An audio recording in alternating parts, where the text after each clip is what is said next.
Okay. Can I hear myself now? Yes. Okay, I can hear myself now. Awesome. Okay. All right. Hashtag one thing at a time. Okay. All right. We can hear you. Yes. Victory. All right. Okay. All right. So, um, and then next, let's at least announce it in my own Discord. Uh, yeah. Okay. All right. There we go. Okay. Welcome in everybody. How's it going? Yeah, muted. Yep, we got it. We got it. All right, sweet. Feldon Kane, welcome. Thank you for the crazy lull. And Charlie's Beats. Hello, Charlie. How's it going? Hopefully everyone's doing well. All right, I need to join in with Gibson Eyes and my own lull. And okay. Whew.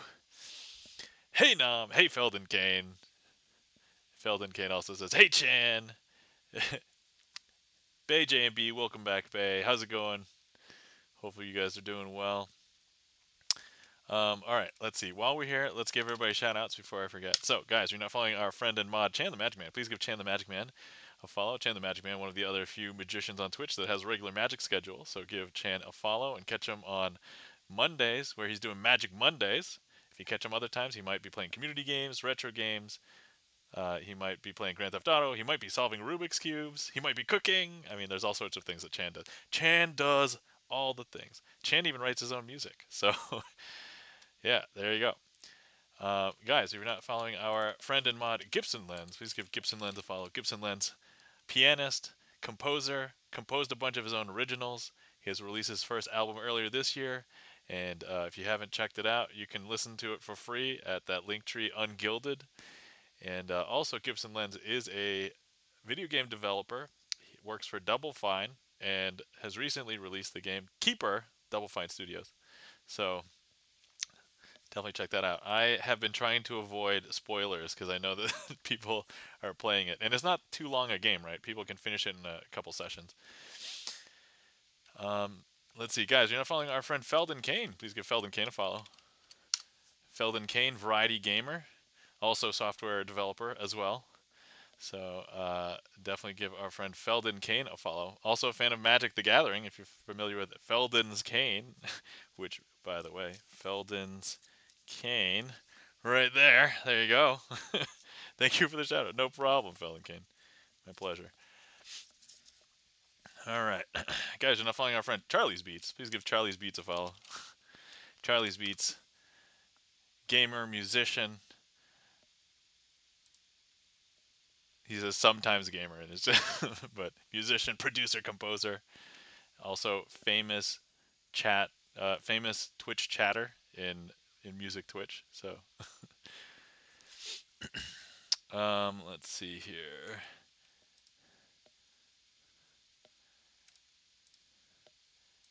I forgot. Bay, do you stream?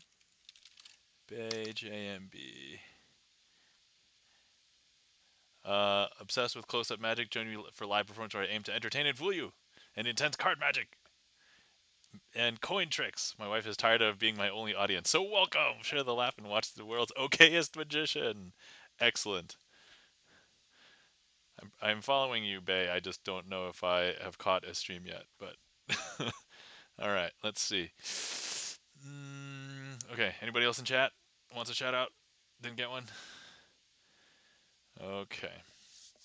All right. First order of business before anything goes awry. I need to put on the cheating gloves. So let's put on the cheating gloves. For anybody who doesn't know what the cheating gloves are, they are. Oh, hold on. I need to get this off of the mat. There we go. Oh no, the camera's slightly off. Wait. All right, that'll do. That'll do. All right, Chan the Magic Man. Thank you so much for the 7 stream streak. Thank you so much.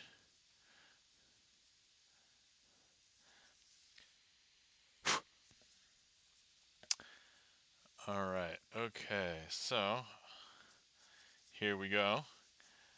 Guys, the trick list is open. Thank you for opening it and pinning everything, Chan. If anybody wants to request any magic, feel free. You're welcome. Of course, today we have a bunch of things that I also want to talk about. So I had live gigs this week.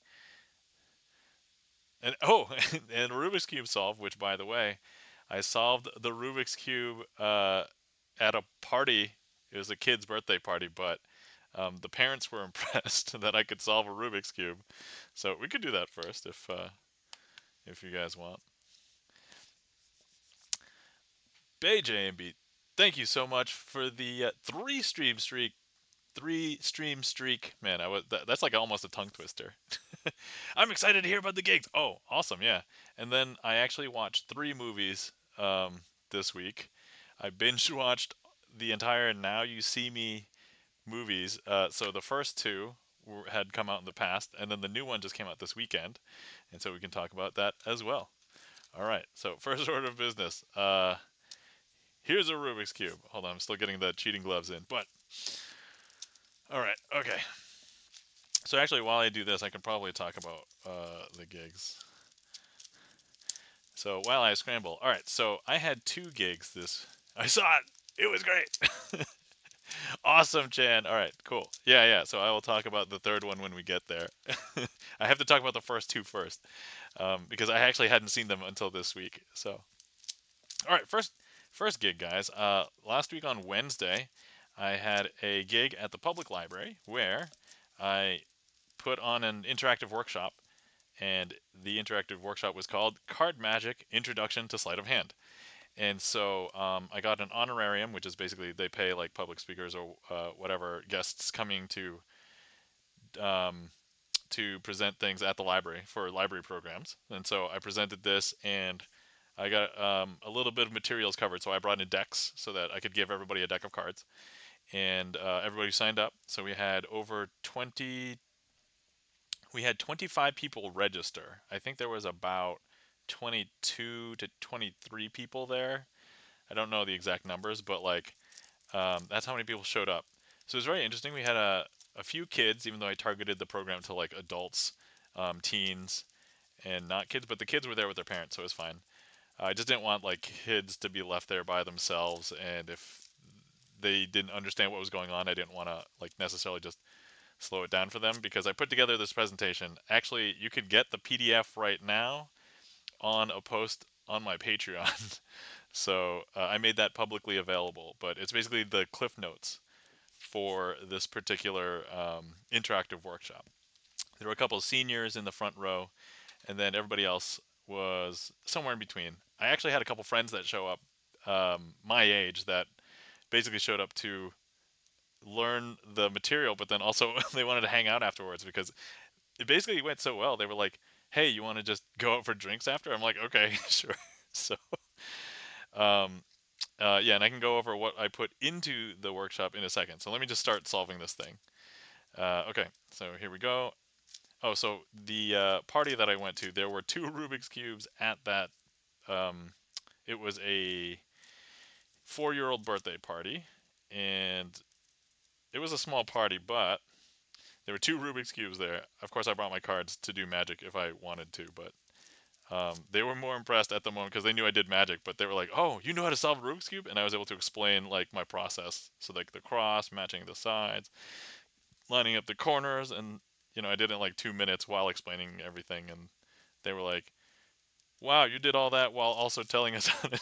And I'm like, "Yeah, once you just learn one, you just have to learn how to solve it the basic way, and then it's basically impressive to everybody who doesn't solve a Rubik's cube." You don't have to go all the way if you don't want to be the fastest in the world.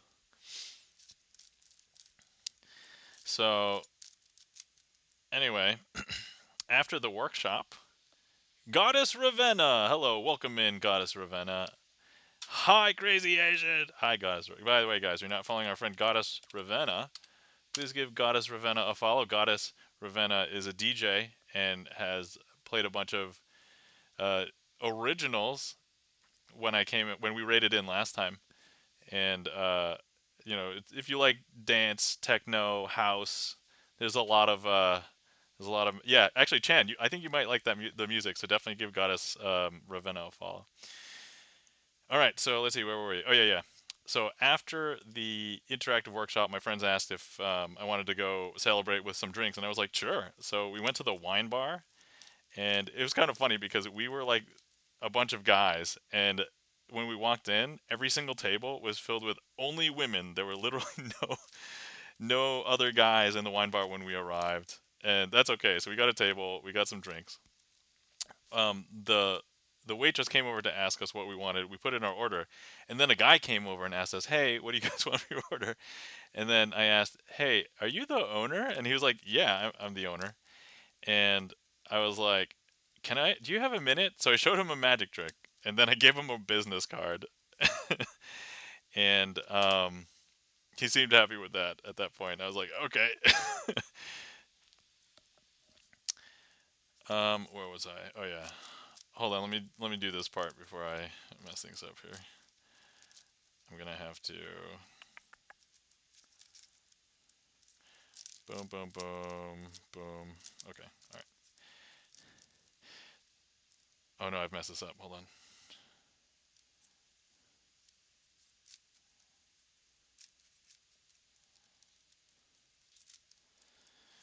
I don't think I can tell a story and solve a Rubik's cube at the same time, guys. Maybe I'm not good enough anymore.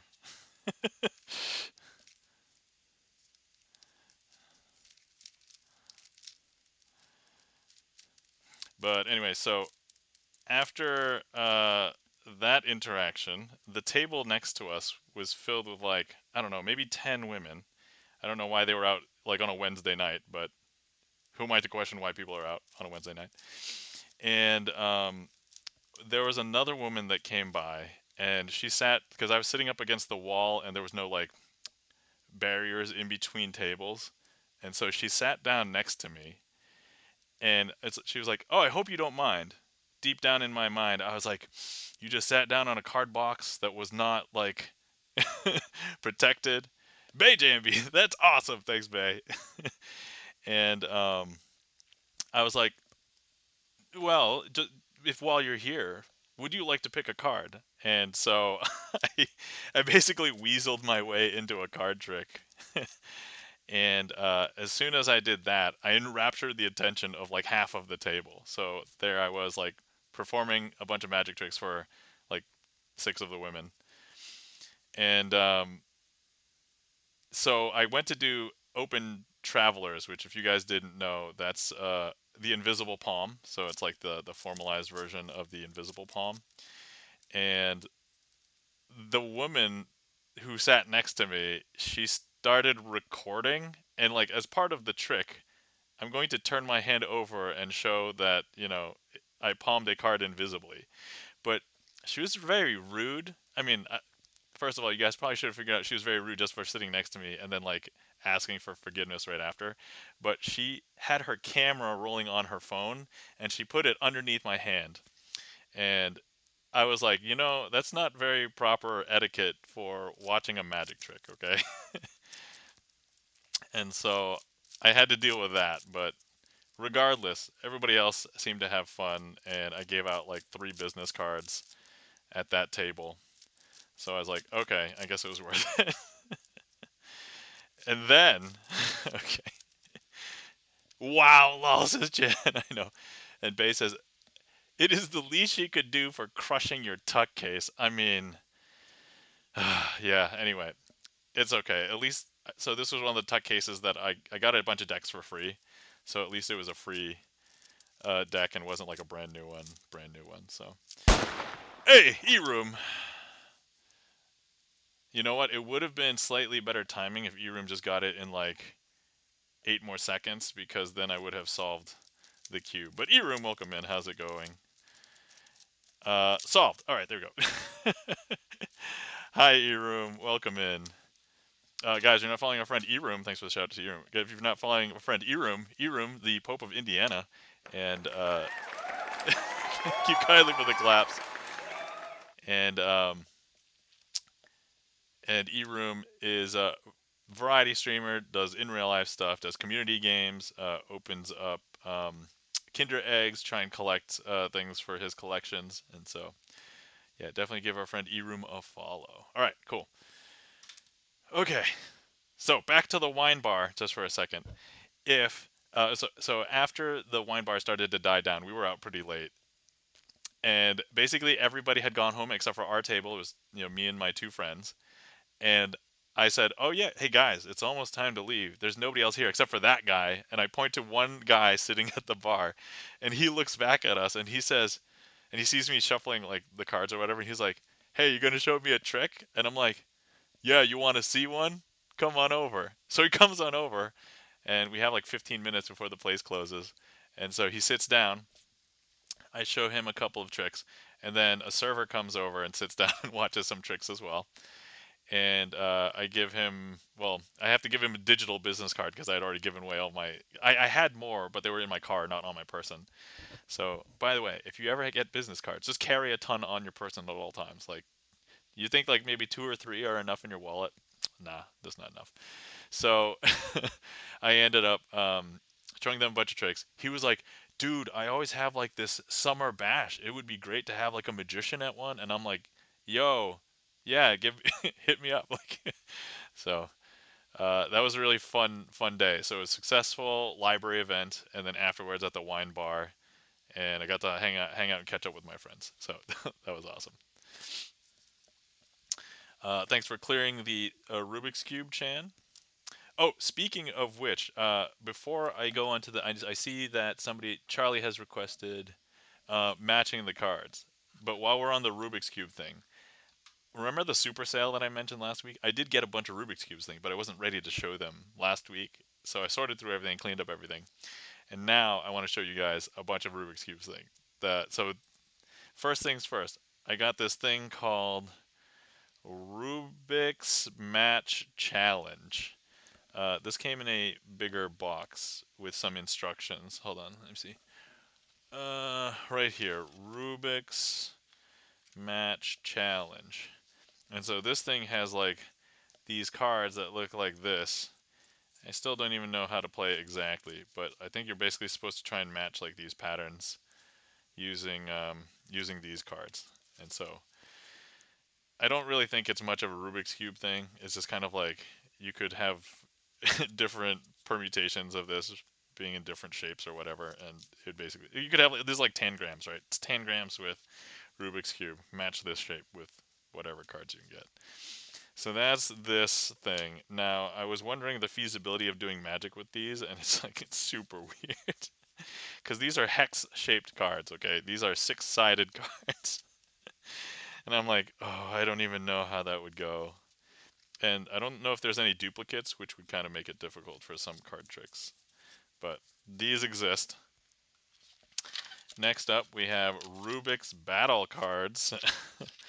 Now, this game actually feels like it could be decent, except it's not like a skill-based game. It's just fastest reaction time wins kind of thing. So this is Rubik's Battle. And so here are the backs. And these cards, these aren't like good cards, but the corners are very sharp.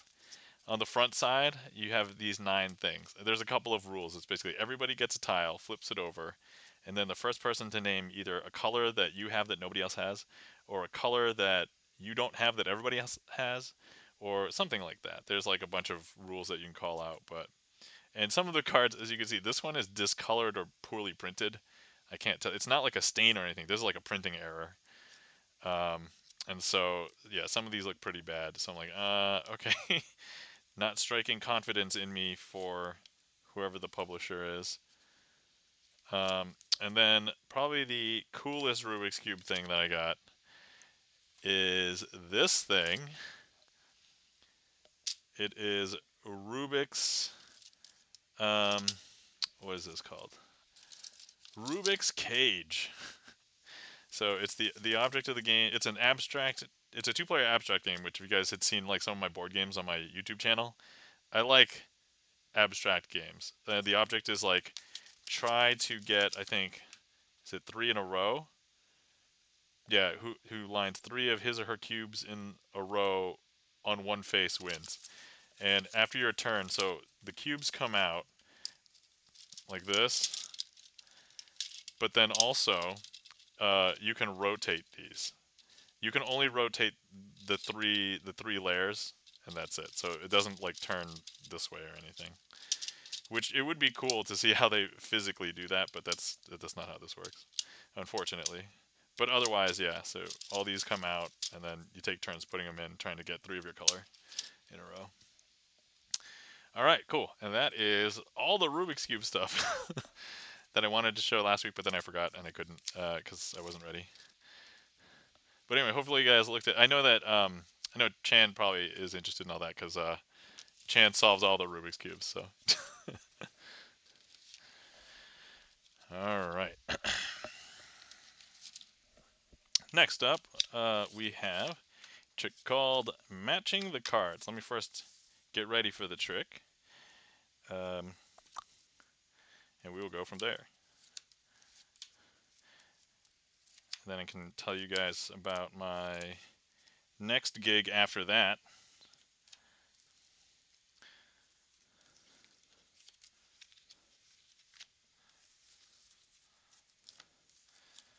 But please hold.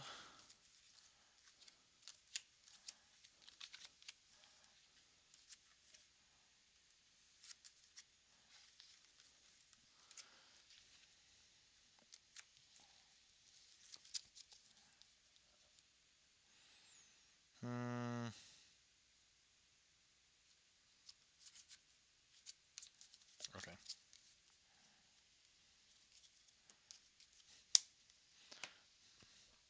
All right. Here we go. So here we've got the deck, and I want to make a prediction about the cards that we are going to have up. So here's what we are going to do. I'm feeling very strongly about this card, and so now I'm going to get 3 cards and place them down here, and hopefully something matches. So here we go. Let's go ahead and go through. I'm feeling pretty strongly about this card. This is the 8 of Hearts. So the 8 of Hearts. I'm going to leave the 8 of Hearts right there.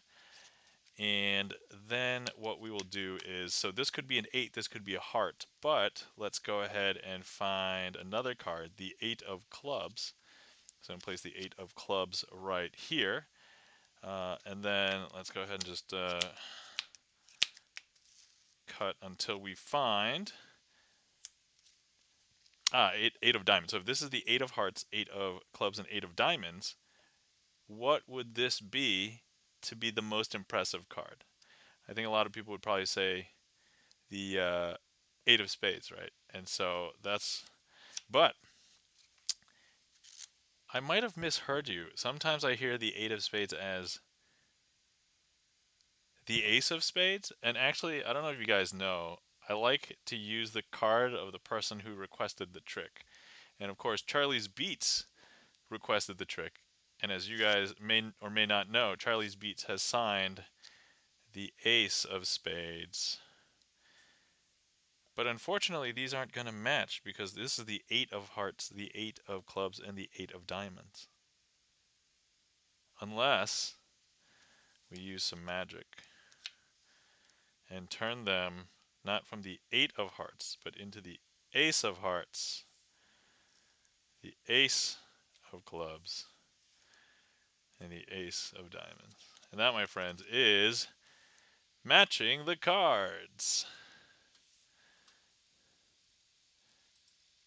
Sydney, aka Coco, welcome in, Sydney. How's it going? Crazy Agent is live. I am live. That's true. Oh yes, thanks for shouting out our friend Sydney, aka Coco. Guys, you're not following our friend Sydney. Please give Sydney a follow. Sydney, streaming in real life. Thank you kindly for the claps. Gibson Lens, E-Room, Felden Kane.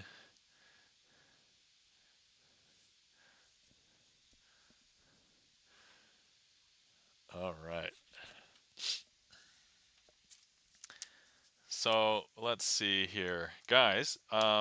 So that discussion about the library gig, that was the Wednesday gig. Then I had a gig on Friday. By the way, the trick list is empty. If anybody wants to request more magic, now is a good time. But I'm going to talk about my other gig. So my second gig that I had was a birthday party, a kid's birthday party. And I don't know if you remember me talking about how I was really hesitant to do kids' birthday parties before.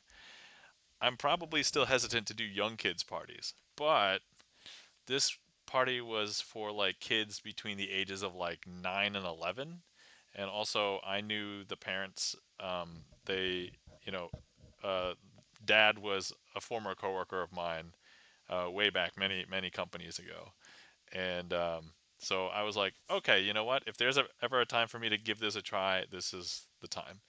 So I basically said yes, um, even though it went through like unofficial channels. Like mom basically Facebook messaged me and said, "Hey, I'm planning this surprise birthday party," and I'm like, "Oh, okay, sure." And then I actually sent like an official quote because I wanted to keep everything official and get used to the whole process. And then we agreed on a date and time. She signed the quote, sent it back, and everything was booked. Then I went out.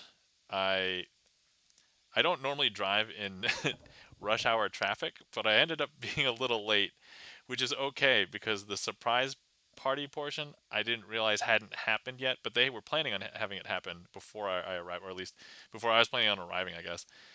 And it was delayed. So as soon as I arrived, they were like, "Can you get out of the driveway?" Because they still hadn't done the surprise, and the surprise had they and birthday kid wasn't there yet. So I was like, "Oh, okay." So I drove to like the cross street to park on the street, waited a few minutes, and actually it like barely just missed.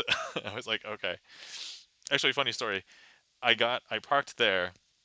The pizza guy came, and the pizza guy didn't know not to come to the door, and so um, he arrived, gave the pizza. The pizza guy left, and then the kid got home, and I was like, wow, this is like really tight on the surprise window, and I'm like, but Alstro Art says, I was the pizza guy.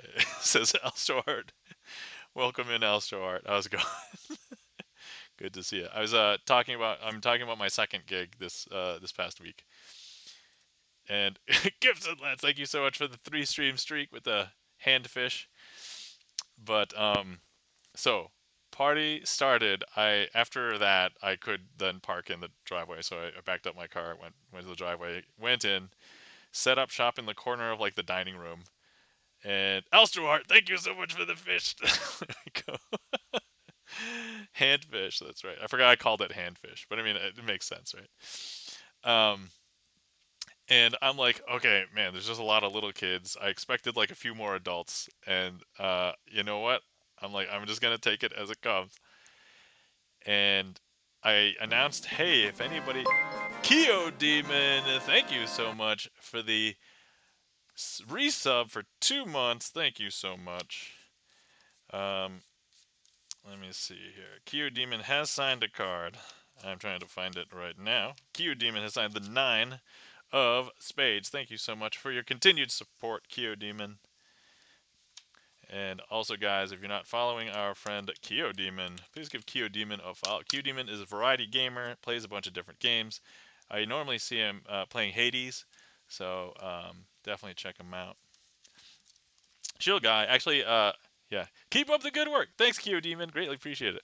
I actually caught Q Demon a while ago playing Legends of Dragoon, and I'm like, oh man, PlayStation 1 days of RPGs, one of some of the greatest days. But anyway, so thank you so much for the resub, Q Demon. There we go. Q Demon 9 of spade. Oh no, sorry, hold on. There we go.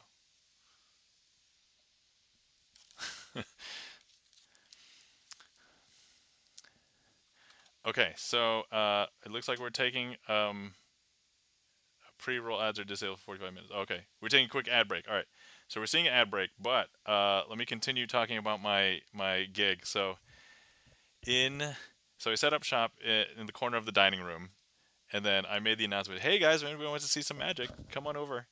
A couple of the kids got super excited, but then Dad says, "Oh wait, hold on. Let's have everybody get their food, and then they come over and watch you do magic as they're eating." And I'm like, "Okay." And some of the kids wanted to stay, but I was like, Oh no, no. How about this? I'll wait. You guys go get your food, and then I'll do some magic. So all the kids go get food, and I basically had, I think maybe like 15 kids watching me when they were all eating like pizza and wings, and I was like, you know what? So there, one of my magician friends, his name's John, and he told me some advice, not like preemptively for this, but just in talking about other stuff. And he said the props. So when I bring like a deck of cards to a show or other magic things, he says the props belong to the show. And you know what? That's like those are some words that I've kind of remembered, and I'm like, you know what? And so normally I probably wouldn't like little kids eating pizza, like greasy pizza and wings, to grab a Sharpie and touch my cards. But I'm like, you know what? This deck I can just give to the show afterwards, and it's perfectly fine. Um, and so I let the kids. So I asked the birthday boy to sign his name on a card, and I did one magic trick, one card trick. And as soon as that was done, everybody else is like, "Can I sign a card? Can I sign a card?" Mike 2600 says, "Tuned in. Hi, welcome in, Mike 2600. How's it going?" I was just recapping my gigs. So the first one I already talked about. We'll finish this one and I can catch you up on the first one. But this is my first kid's birthday party. So after the kid signed a card and I did the magic trick, every other kid just wanted to sign a card. And I hear from other magicians say, man, you can't entertain kids with only a deck of cards. So there I was performing for kids for a deck of card with a deck of cards, just the Sharpie and the deck of cards for almost 90 solid minutes.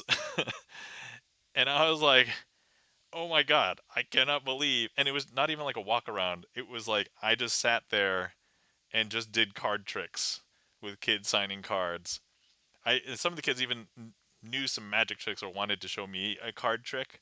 One of which was really cute because he had no concept of like what a trick was. He just had me follow a procedure like, "Here, pick a card. All right. Show it to everybody. Put it back in the deck." And then he would just flip over cards and just tell me if you see your card. And then I would just be like, "I see my card." And that's it. It was no trick. It was just him. Kyo Demon says, "What a boss." Yeah. And Bay says, "Amazing. Glad you were able to prove him wrong." Yeah. And so, um, after about an hour and a half, it's basically just the stuff I do on stream, right? It's basically all impromptu magic tricks. I did pull out my coins for the coin matrix, and I did that. So it's basically it felt like a stream. And then so after that, like after an hour and a half, like people started to leave. So there wasn't that many people. It was just like it almost felt like one-on-one time. So like some of the kids came over and they were like, "Ooh, can I see that trick again?" or whatever. So I did that. And then I showed some adults some tricks. The one that nailed an adult real hard was two card Monty. So I had her. It was like the mom of two of the kids. I had her hold two cards in her hand, and then by the end of the trick, they were two completely different cards. I'm like, yes, that's right. It felt so good. Um, and because I was a little late, I ended up staying just a few minutes later. So they booked me for 2 hours. I stayed for like 2 hours and like 15 minutes or whatever. So but it was also great because by the end of the night, I told every kid, yeah, if you guys want to take home your signed cards, you're welcome to. Just let me finish using them for the for the magic show. So I was basically kids started to leave like an hour and a half in. So I was like, oh yeah, here, take your cards, take your cards. By the end of the night, when Dad was paying me, he was like, yeah, wife and I were thinking we should do some party favors, and we have no idea, we didn't have any time to put anything together. We didn't know what to do. And so, the cards that you gave them were perfect. I'm like, oh my God, I was thinking like I could just give them this party favor. They could remember all the tricks. They could remember hopefully the fun time that they had tonight. And it was perfect. So if you guys need an idea, if you guys do magic and you do cards, give them their signed card. Like, so yeah. And Mike 2600 says, "Love it. Kids can be a tough audience. I had three of them glued to the front row of my living room gig yesterday." Yo, that's awesome, Mike. Good to hear it. By the way, if you guys are not following our friend Mike 2600, um, Wait, is this the command? Oh no, no, sorry. Is this the command? I forget. Yeah, give Mike 2600 a follow. Mike 2600 is also a magician. He mostly does DJing on Twitch, but occasionally he's done magic on Twitch. So definitely give our friend Mike 2600 a follow. Yeah, that's right. Look at those magic emotes. Um, let's see. Felden Kane asks, "Did you have a stage name or did you just call yourself Nam?" I call myself Nam because I don't know how people would would feel if I called myself Crazy Asian. Although to be fair, halfway through the night, all the kids thought I was crazy because I actually did a trick that it's actually hard to show on stream, but I yelled really loudly and all the kids laughed hysterically because maybe I'll show like portions of that later. But yeah, and Gibson Led says, "I'm glad it went well. Thank you, Bert. Glad you glad you're glad that it went well for me because it'll only help." So, but yeah, kids can be a tough audience. But Mike, I'm glad that you had a really good time with the kids in your living room. So, all right, that sounded really bad. Sorry, guys. Sorry, Mike. um, all right, so Mike 2600 says, "I showed up at the house for my gig yesterday, and the kids were instantly disappointed that I didn't look like a wizard. Haha. Nam the magical," says Felden Kane. You know what? Here's the funniest thing. I wore that exact red bow tie because I'm like, that totally makes me look like a magician. If I just wore like a regular necktie, I wouldn't, I'd look like a professional guy. But I'm like, you know what? I'm gonna wear a red bow tie. Um, Bay JMV says it would be some fun marketing for crazy Asian guys. Come see the crazy Asian. Look into his crazy eyes. Or I could pull the Asian card and be like, look into his Asian eye. No, sorry, was that offensive to me because I'm Asian? Bo- Felden Kane says bow tie equals magician. Noted. Felden Kane, thank you so much for the gigantic emote. That's one of my favorite emotes, by the way, guys. It's glorious. But yeah, so um, uh, that earned one solid yike. Mike 2600. I'm glad. I'm glad you got a yike out of that, or I got a yike out of you. It would be perfect if you were an edgy magician from the 2000s. Yeah, I was not until 2019, basically. So, all right, just to catch some of the people who hopped in late. So my first gig was a library gig. I basically gave an instructional class. It was called Card Magic: The Introduction to Sleight of Hand, and I actually created a I actually told Mike a little bit about the syllabus or whatever, but actually, let me go find my Patreon. Hold on, wait. Actually, wait. Does this work? Guys, I updated a couple of commands. Okay, hold on. I can click on this now. Okay. So this is my Patreon, guys. If you search for my event list, actually, I'll find it for you guys. Introduction. Okay, here we go.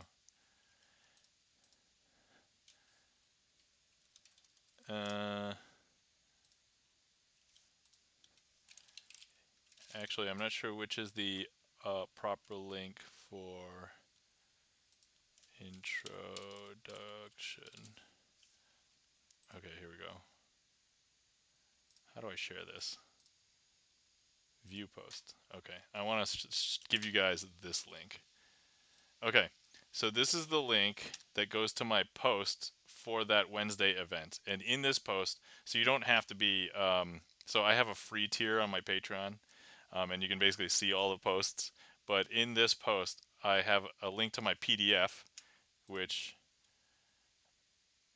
let me open it up really quick, but I can show you guys what I had in it. And we'll give you guys the rough rundown. So let me see here. Show and hold on. I'm gonna change scenes. I hope all of everything still works. Okay, good. That still works. And then let me share.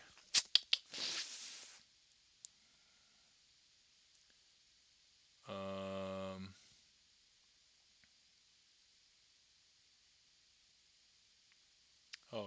sources, add application, sorry, window capture. Here we go.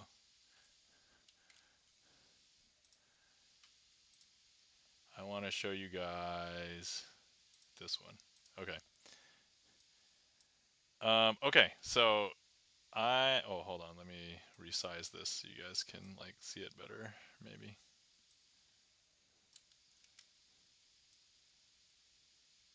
So here it is, the introduction to Sleight of Hand. So basically this was my deck that I used. I basically talked about me, and I'm part of SAM 47, which is the local chapter of Society of American Magicians in Rochester, New York. And then what I was going to teach them today, handling a deck of cards. So here's just like some basic information. I think you guys who have been here a while, you guys know about cards. It's fine. Basic deck. So I taught the various grips: mechanics grip, biddle grip, cuts, tabled cut, swing cut, shuffles, overhand shuffle, riffle shuffle, table riffle shuffle, spread in the hand and on the table. None of this is magic. This is just literally handling a deck of cards. So, um, and then I broke it down into a bunch of different questions. So, like, what's sleight of hand? Answered it. What's a sleight? Answered it. Started with a trick, and I did ask the audience, like, what's the quintessential or stereotypical card trick? And the audience didn't disappoint me. They were like, here, pick a card, any card, and then you find it. And I'm like, yes, that's absolutely correct. So, um, by the way, one of the seniors in the front row during the session, he asked, oh, is there an IBM ring? Which, if anybody didn't know, stands for the International Brotherhood of Magicians. So clearly, he didn't need the session. He was just there to support because he knew about Society of American Magicians and International Brotherhood.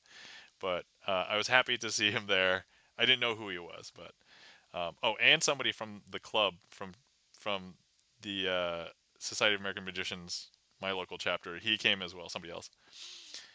And then I explained methods to locate a card. So you could either control a card or use the key card. When I basically showed the trick first, and then I explained everything.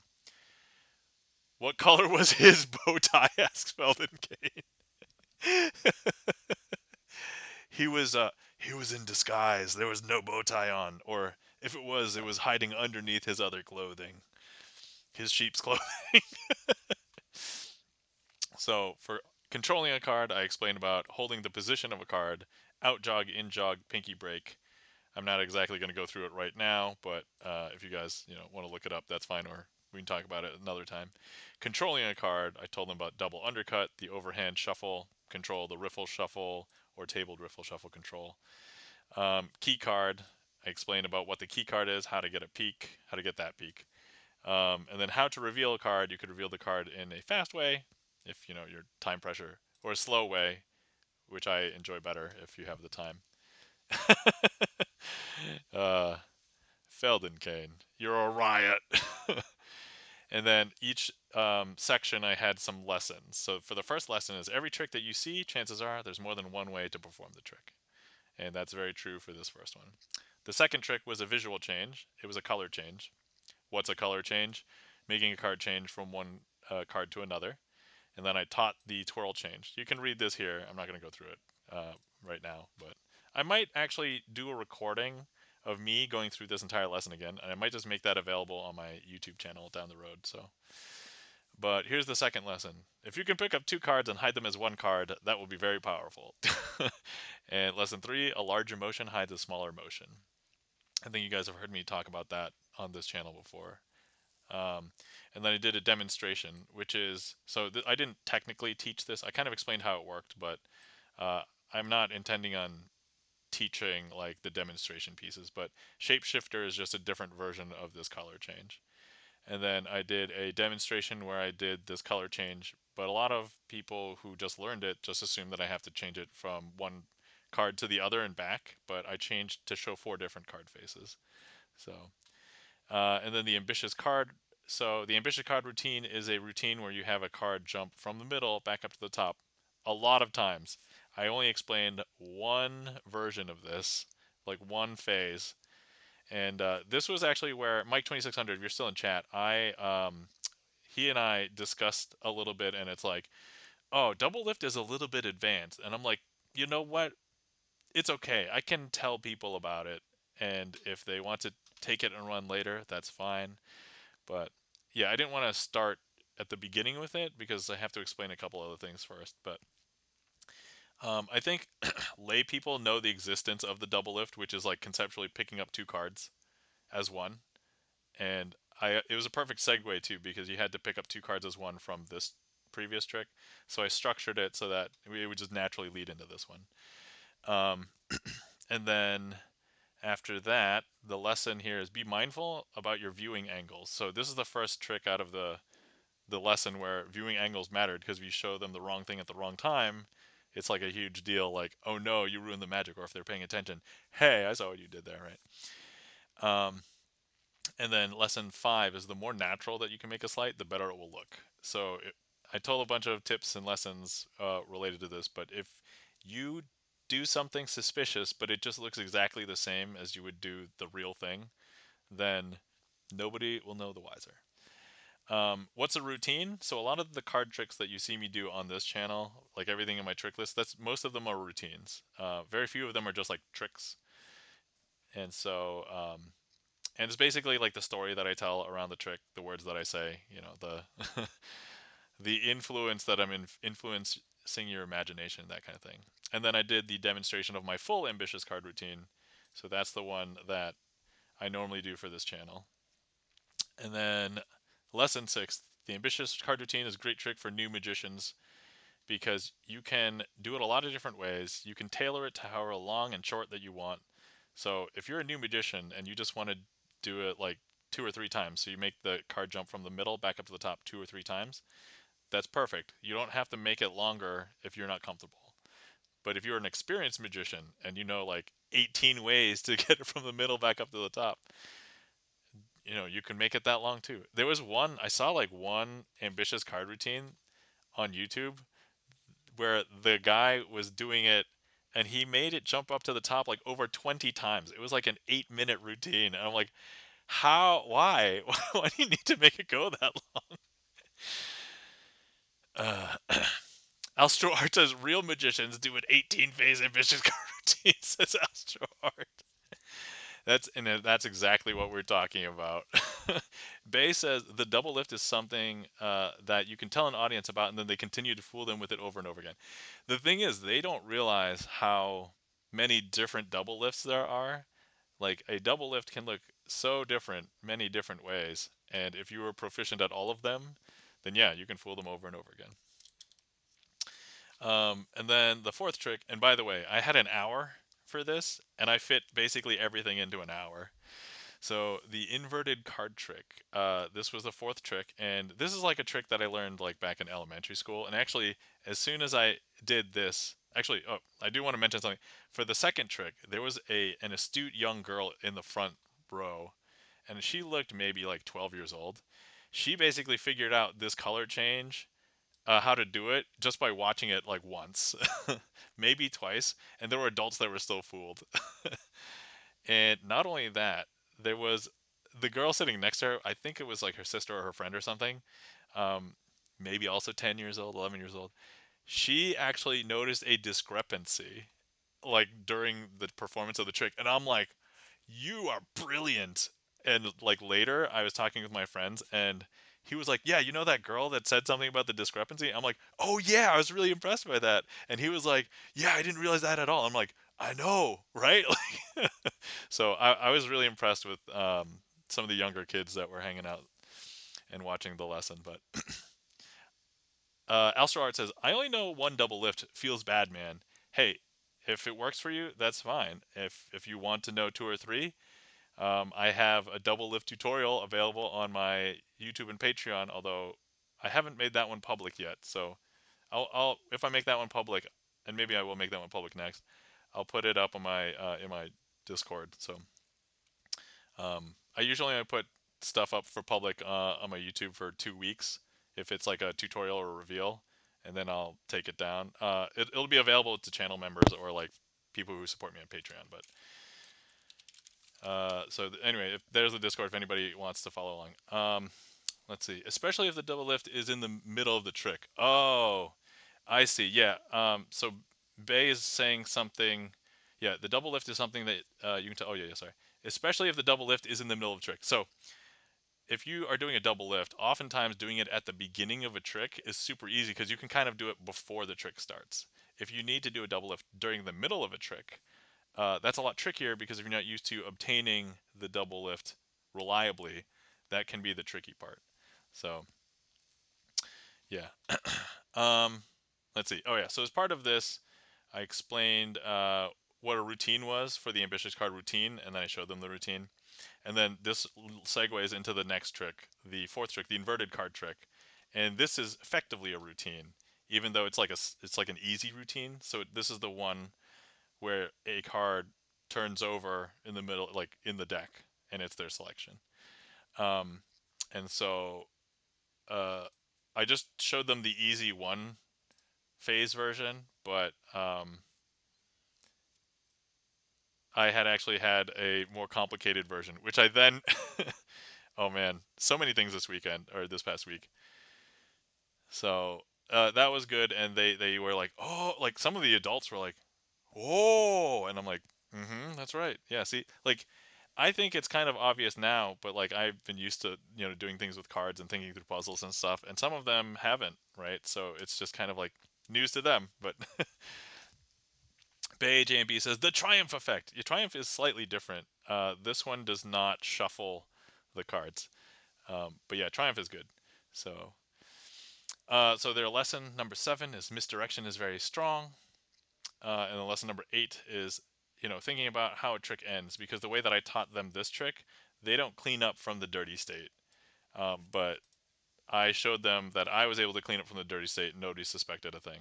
I did it twice. Everybody was like, "How'd you clean up?" I was like, "I know, right?" And so that's something to think about. And then this last one is actually not a trick that I explained to them. I put the procedure here. Actually, we can go through this as a trick, but it's kind of like an activity that I walk everybody through. It's like, guys, follow along. See if you can follow along. And at the end of it is they're surprised because their result is different than mine. And the lesson number 9 is use subversion of expectations to your advantage. And the secret, I don't reveal the secret here because there's something I'm not telling them that I'm doing. But and the reason why I can't is because the person who created the trick is still alive and is still performing magic. So I don't want to like take any power away from him because he's an awesome guy. I met him I think once, but he has great magic, and I was like, yeah. So why shouldn't you expose all magic? Magicians work really hard. You take power away from them if you expose it. Why am I teaching some secrets of magic? Well, the thing is, if you don't teach people magic, then we don't get new magicians, right? So that's kind of the thing. And then how do I decide what's okay to share and what not to? So this is kind of subjective. I personally chose the ones that I did for my own reasons, but everything that I did in this lesson is basically freely available on YouTube. There's a lot more available on YouTube, but I chose like some of the most obvious that were like, well, if you really wanted to learn more, you can easily search for this stuff. Here's some notes, and then I wanted to leave the audience wanting more, so I, whether it's lay people asking questions or budding magicians wondering how we did tricks, or in this case, I subverted the audience's expectations while not explaining this last trick, and then I ended it with this Morpheus from the Matrix quote. I said, take the blue pill, the story ends. You wake up in your bed, go on believing what you want to believe. Or you take the red pill, stay in Wonderland, and I show you how deep the rabbit hole goes. And then, of course, I put up my business cards and my socials. But yeah, so that was basically the entire presentation. But if you guys want access to this document, it is available on that post in my Patreon. So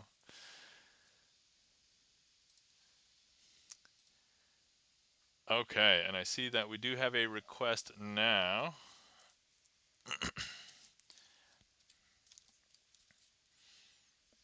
And that was requested by Charlie's Beats. Thanks for the request, Charlie.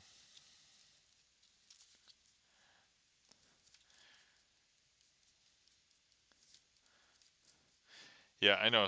You guys expected magic tonight, and I gave you a presentation. My sympathies. I'm sorry, but you knew it was gonna. I don't know if you knew it was gonna happen, but I had a feeling it was gonna happen.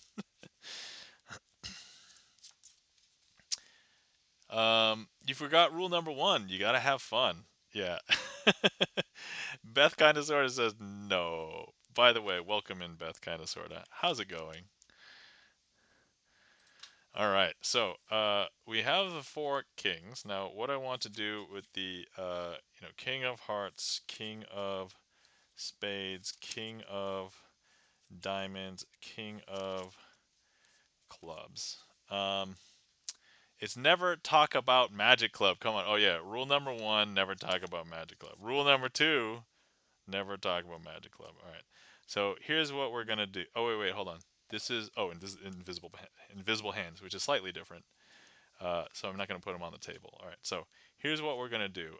If I just shake my hands, we're going to make one card jump from over here to over there. I don't know if you can see it, but it just melts from one hand into the other hand. I don't know if you saw that, but it's pretty cool, right?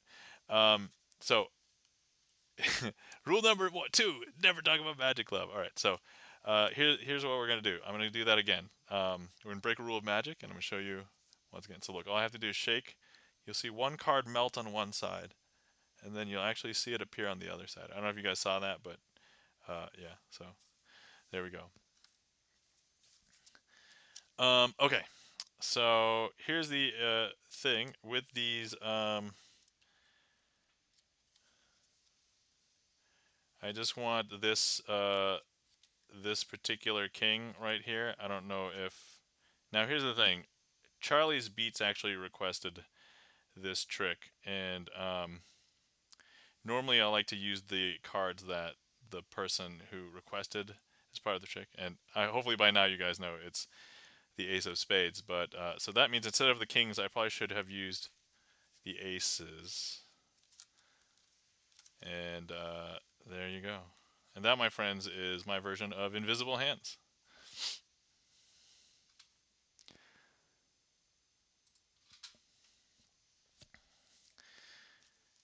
Um, by the way, if you guys have been sitting around for a while and you have not hydrated, please feel free to hydrate. Tonight I am having my indigo punch tea again. So good. Thank you kindly for the claps. Alster Art, Felden Kane, E-Room. Thank you guys so much. And thank you for that request, Charlie's Beats. Okay. So for my gigs, that was the two gigs. Now, originally I was supposed to have another gig on Friday, but that one got delayed. We haven't even firmed up a rescheduled date, but I was supposed to do one. It was almost back to back with the kids' party, but the birthday girl for that one came down with a case of COVID, and so that one got rescheduled. So we'll see when that one comes up. For this week, I actually have a gig on Saturday, and this is the one, if you remember me alluding to, it's a birthday party for, it's a Harry Potter themed birthday party. So I'm already thinking about, like, for example, I could do that invisible hands trick that you just saw, and I could just theme it as the invisibility cloak.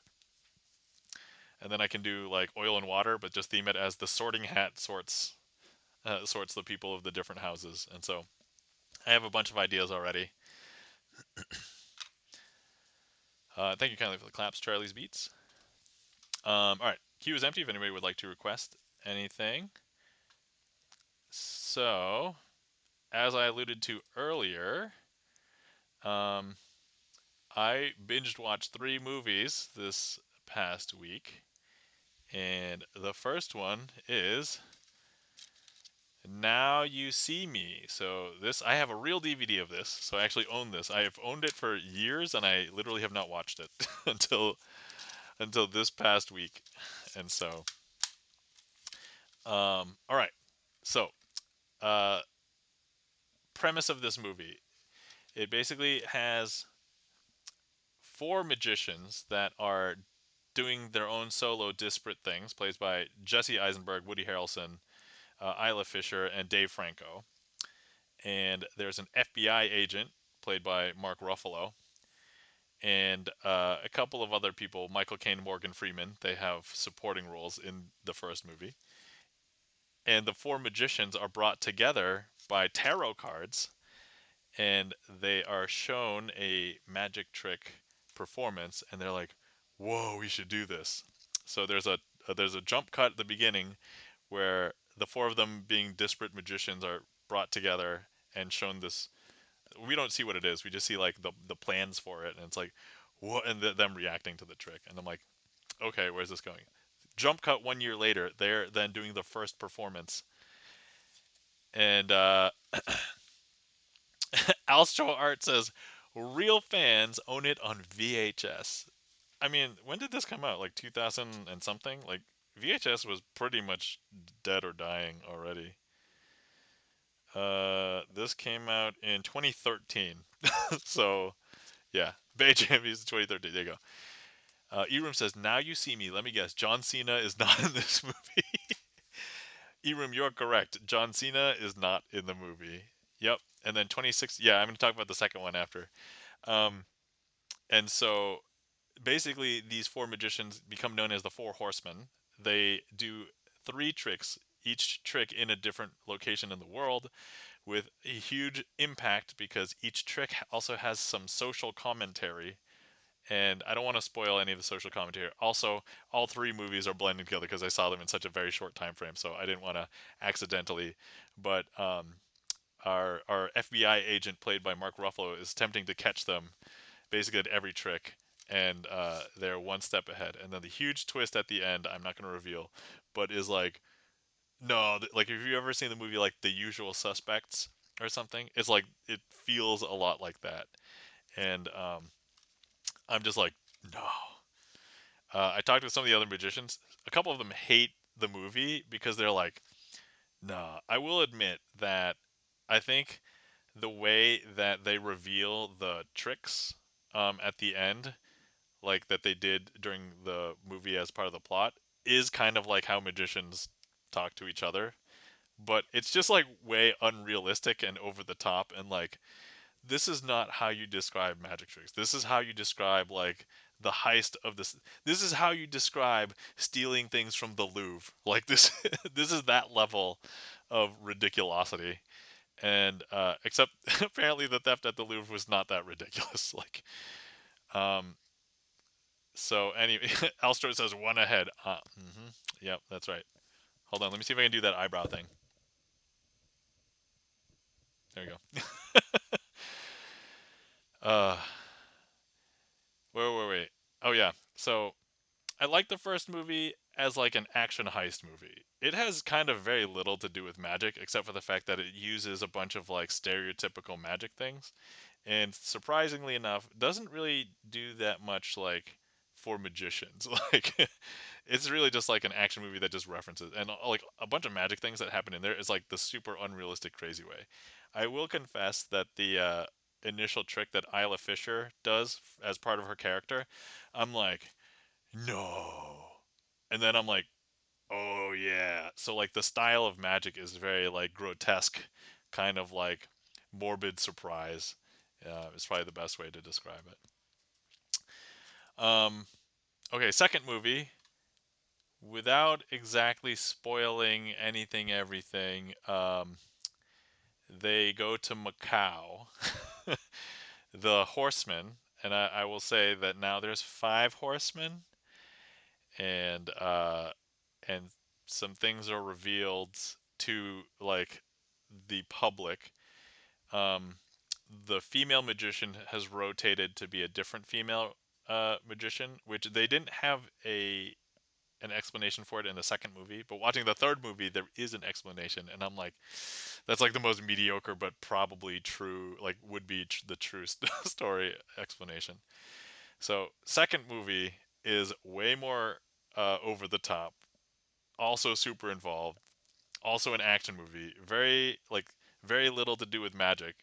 Entertaining, like the acting's good, but like it's not.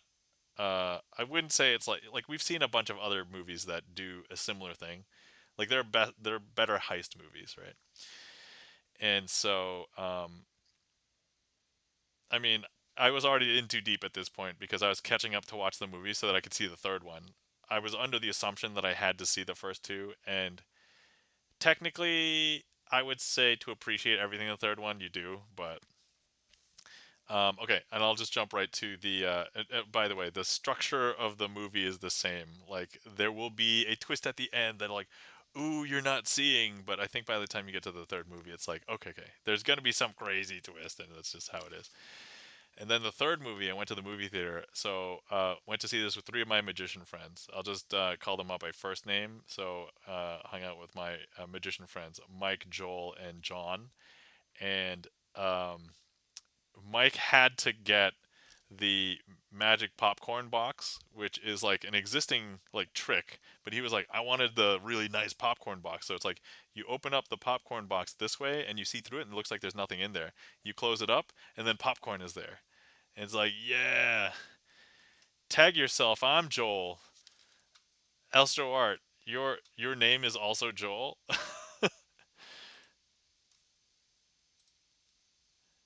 or are you like, or have you just been gallivanting in my stream as no lol? Oh, okay, okay, all right, all right. Bay J and B. I was so sad they didn't have the popcorn bucket in my movie.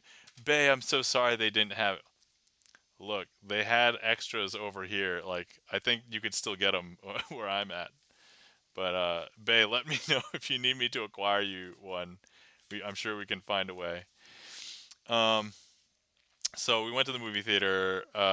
We got a ton of popcorn because they put the popcorn in a bag because Mike didn't want it to be like messed up with food in it, so he wanted it as a collector's thing. Which theater chain has it? I think most of them did, but I went to one that I think is owned by, I forgot it's either owned by Regal or Cinemark, one of those chains. Um, those are probably the two prominent theaters that are around here. But so I started watching the movie, and first things first, I think that this movie basically fan service. Like, if anybody who liked the first two movies will probably love the third one. Structure was the same, story was crazy. Pretty much everybody's story that was left hanging, I feel like was basically wrapped up in this third one. And they fixed the title thing. So remember, I was complaining that now you see me, and then the sequels, now you see me too. And it's like the perfect opportunity to call it Now You See Me, Now You Don't. They fixed it. This third one is called Now You See Me, Now You Don't. Bay JMB says, I think most of the big ones will probably you see it if to see if an AMC by me has some. Yeah, I think honestly they'll probably be willing to sell you one even if you didn't get a ticket to the movie because yeah, the third one should have been called Now You S33 M3. That's right. You know that would make sense as well. Now You See Me with threes. It's like Too Fast, Too Furious, right? Um, so the movie, this third movie, though, there was a segment that, so you basically see all of the magicians from the previous two movies. They introduce like a new trio of magician characters as well, um, as part of the movie. And the one thing that I hate about the thread that like goes through them, there's this secret magic organization called the Eye, and I'm like, come on, like Gibson Len says, "Now you see me, Electric Boogaloo." Bay JB says, I really like the third, but I wasn't really happy with the start of it as it wasn't really into it until the one upping scene. Yeah, so okay, so the one upping scene. So first of all, the first two movies I feel like didn't have that much with magic. In this movie, it has like the most references to classic magic tricks, I would say. Like the that one upping scene where they're all like doing magic tricks like for each other, and I'm just like, wow, they just literally reference like 2 dozen magic tricks. Oh, and there was that one line in the movie that it's about the one kid about, oh yeah, he's just in the background, and if you know Herman's name, and it's like, oh yeah, of course you'd be in the background. So the four of us magicians, we laughed really loud out loud at the theater, and everybody else was quiet. And it's like, all right, they threw that joke in there for the magicians. And I will say that one spot on right there. Beth kind of sort of says Illuminati confirmed. This bucket cost $32, huh? Yeah, so I think at my theater, if you got a ticket, you could buy it for $25. I think was how much Mike said he paid for it. So Bay says, I also love that Charlie was wearing a genie shirt. I know, right? I saw that. I'm like, hey, I recognize that. And for anybody who's not in the magic world, Genie was a long-running magic publication for a very long time. So spelled that way. But yeah, that was amazing. That was awesome. So yeah, there was a lot of like little nods and things, and they even like called out the puzzles as well. Like there's a lot of crossover between uh, magic and like puzzles, not just like escape room type puzzles, right? And so they did interweave that into this movie as well. And I'm like, I like that as like a nerdy geeky guy, but um, for anybody who's even looked at magic devices or magic toys, a lot of them just tend to be like puzzles that if you were to look at it as a layperson or you didn't know how to do it, it's like how does this do the magic thing, right? But like the magicians are like thinking, oh, this is basically like a puzzle box and this is how you show and display things. So Bay JB says, I had to explain so many references for my wife. I mean, the wonderful thing about going to see the movie with magicians is that we all understood. We didn't have to explain anything to each other. We all got it at the same time. Hey, Giselle, welcome in. How's it going? Pokes Bailey. And hi, Nam. Hello, Chen. Hi, all. Welcome in, Giselle. How's it going? Good to see you. I was just recapping. I basically watched all of the Now You See Me movies. I watched the first one, which I own on DVD, and I never like I owned it for years. And I hadn't watched it until Thursday, and then I watched the second one, which I'm just gonna say that I couldn't find anywhere that was really easily accessible to stream it. Um, I watched it on a very sketchy website with the full intention that I will purchase it on DVD at some point. But and then I did pay for a ticket to go see the third movie, which came out this past weekend. So overall, third movie, I like the magic references in it. Still like an action heist movie, way over the top, a lot less realistic than even really anything. And I'm just like, this is nuts. Like, and then the ending was still like, and I feel like they're deliberately leaving it open now to just. So Giselle says, "You sketchy? Never. No." And so the good news is that it's a big mainstream magic movie, and so uh, out of our magicians friends, John was the one who invited us all out and said, "Hey, you guys want to go see this movie?" And I'm like, you know what? I should like financially support this movie because just having general awareness and interest in magic could just help with the interest of magicians like coming out being there, right? So Bay says they took the first two off Netflix right when the third came out. Yeah, I know. It's just so that they can have people cash cow it and be like, you're gonna have to buy the movie or go rent it or go purchase the license to watch it. But yeah, I hope it brings more people to Magic. Oh, so cut to a couple days after my workshop. So one of the kids that was at the workshop, he was sitting in the back. I recognized him because so the mom was a former colleague of my wife at the library, and she got told that the kid was caught practicing magic at home, like after my session, and he was practicing some of the moves or some of the tricks that I was teaching. And I'm like, oh, that's so heartening to hear. I was like, I think he's like an 11-year-old kid, and I'm like, yeah, that's so awesome. So it felt so good to know that the fact that A, he cared enough, and B, that he remembered, but then also that he would want to actually practice and learn it. And I'm just like, oh, that's so cool. Like, it just felt so good. Gibson lens busted. Yeah, that's right. I hope that he was caught and like just doing it, but not like while he was supposed to do his homework or something. um, so yeah, that was, whew. Guys. So that was my 2 gig 3 movie reviews.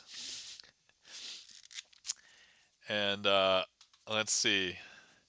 I know it's been a bit since I did a trick today, so let's go ahead and we did have somebody mention Triumph earlier, so let's go ahead and do that one.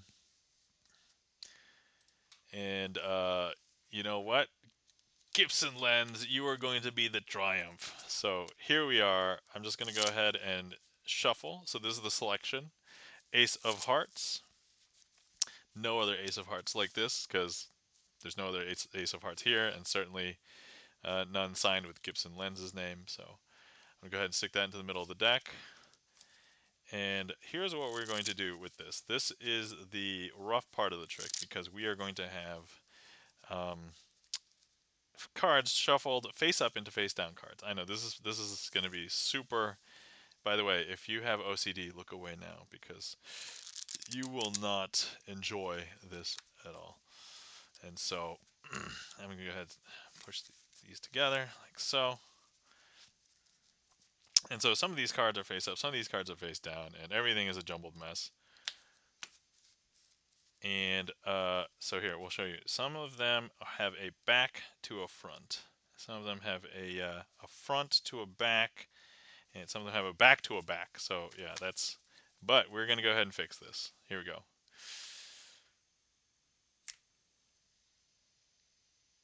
I don't know if you guys know, but everything's fixed now. Every single card's facing in the exact same direction. Every single card except for one. And it is our Ace of Hearts. I was actually thinking, I didn't do this trick at all during the birthday party, but... Oh, wait, hold on. I should make, should I make a smiley? Hold on. Let's make a smiley face, guys. I don't think I've done this in a while. Ta-da!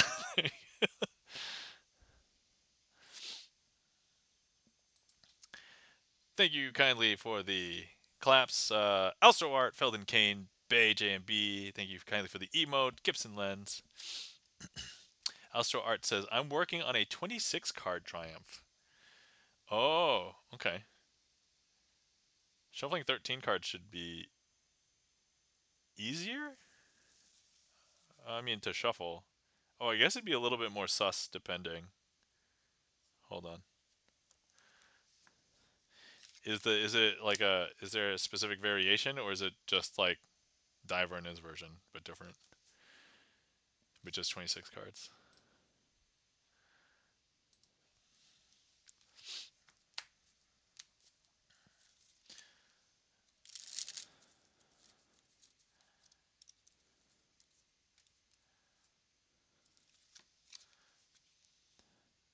Okay, so one of the tricks that I did for the for the birthday parties, and this is the one that I usually need like an audience member to help me out with, but I think I can do it. Let me just do Magician's Choice here. We'll show you this one, but this one basically blew some of the kids away, and they were like, "What?" So they're all like, so most of the kids are between 9 and 11. There was a few kids there where I think they were like 6 and 7, but they were all old enough to like count to like 5. So that's all you need for this trick. And for this trick, what we needed was, so first I talked to the kids and I asked them to go ahead and put 3 cards into my hand. And so they count 1, 2, 3. And then as part of counting 1, 2, 3 cards, I tell them, okay, I need 3 cards to do this trick. And I say, okay, 1, 2, 3, 4. Wait. And then I tell them, hold on. How many cards did you give me? 3? But I just counted 4. 1, 2, 3, 4. Hey, kids, what's 4 minus 1? And so they're like 4 minus 1. Oh, that's 3. Okay, so all right, 4 minus 1 is 3, right? So now I should have 1, 2, 3, 4. Oh, kids, I still have 4 cards. What? So wait, what's 4 minus 1? Okay, 3. Okay, so if I take one, so now I should have 3 cards, right? So 1, 2, 3. Okay, all right, guys. So now I have 1, 2, 3. Now I can do the 3 card trick. Ah! There's 4 cards. It's like, what's going on? Okay, so now I should have, so I go 1, 2, 3, 4. And what? And all the kids are going nuts right now. They're like, what was that? And I think two of the adults that were watching, they were like, where are these cards coming from? And I'm just like, this is glorious. Um, and then I'm like, okay, hold on. What's 4 minus 1?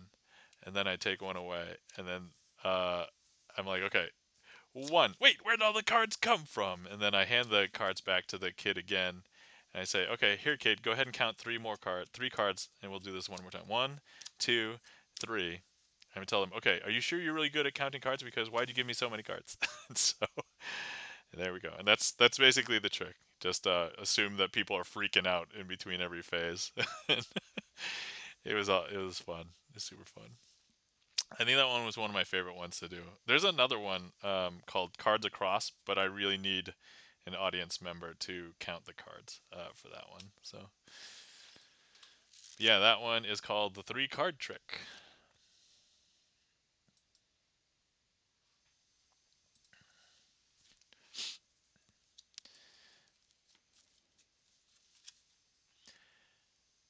Oh yeah, by the way, I did mention that I did do a trick earlier, or I did do a trick as part of my interactive workshop for the library. And I said that I was going to go through one of those tricks with you guys, and we didn't. So let me pull it up. If you guys have access to like cards right now, just get 4 cards, and we'll go through it really quick. It can be any 4 cards. It doesn't have to be anything specific or anything. So let me see. Can I just show off this part? Okay. Can I zoom in? I just want to show like this part. Okay.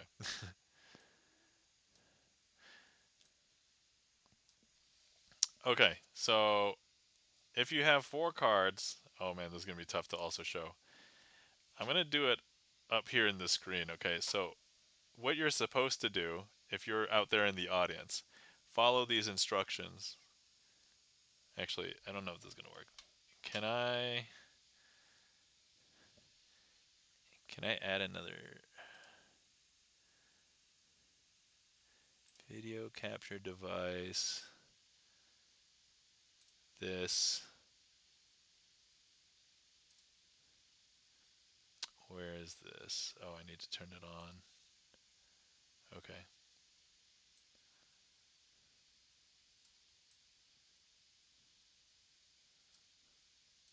Hold on, guys.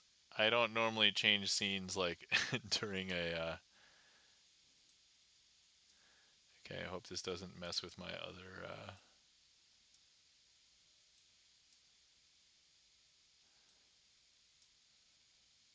I need to bring this above chat. Okay, all right, there we go. All right, so here we've got this. So here's the procedure, right? So start with 4 cards. Take the top card, turn it face up, place it at the bottom. Take the next card, leave it face down, place it at the bottom. Flip the whole packet over.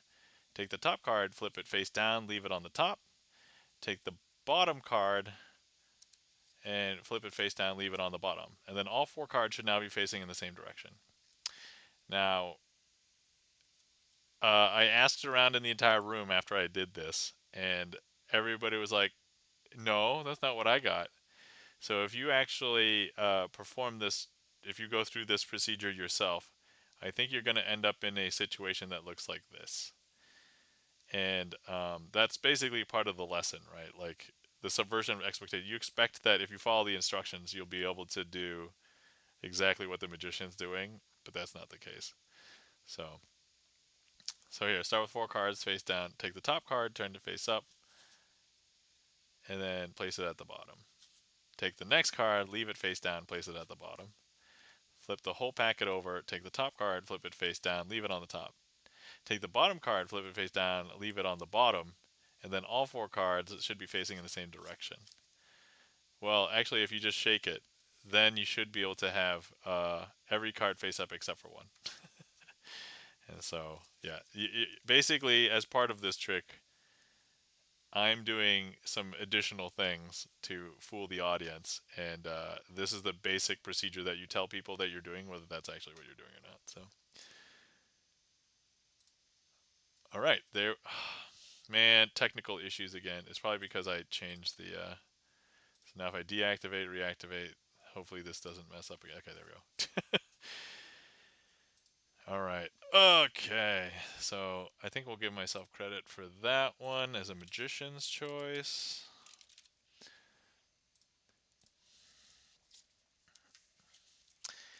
So before the gig, before the kid party gig, I actually had got a message that, oh yeah, they saw your Pokemon trick, and I was like, which one? And it was like my energy matrix, and I'm like, oh, just because I use Pokemon energy cards. So here I was right before the gig, and I'm like an hour before, and I'm like, let me just pack some Pokemon cards. I packed the Pokemon cards, and lo and behold, I did not need any additional cards. I just needed my one deck of cards and the Sharpie. Like that, that was it. Bay JMV says, it reminds me of a trick called Estimation by Burling Hull. Okay. I'm not sure if I'm familiar with that one. Is it similar to Estimation Aces, Bay JMB? Let me copy that. And I will go ahead and note something over here.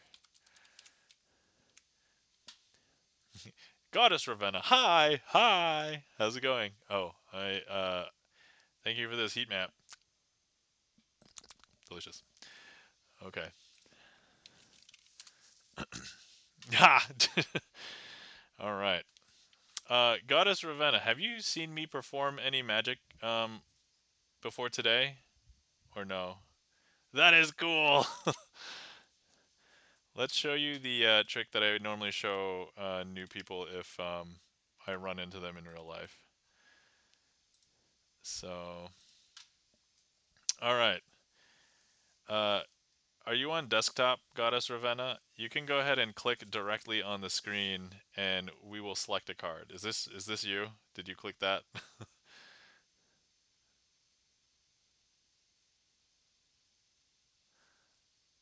If not, I mean we can still use it regardless if you clicked it or not. So here we've got the 5 of spades. So here, what we're going to do is I'm going to go ahead and take the 5 of spades, place it into the middle of the deck like so. Okay, now if I snap, that will bring up the 5 of spades from the middle to the top. Now I'm going to go ahead and take it, put it back in the middle of the deck. If I snap my fingers, that will bring it back up from the middle to the top.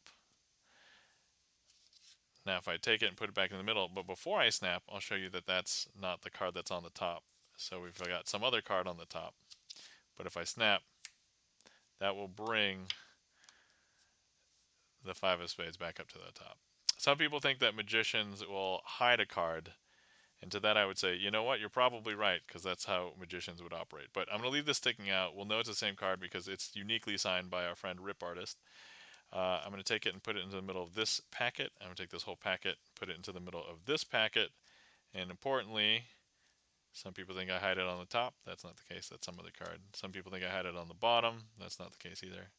But it's not until I snap that will bring the 5 of spades back up to the top. That, my friends, is the ambitious card routine. I got a lot of practice on this just because I show it to basically everybody in real life. So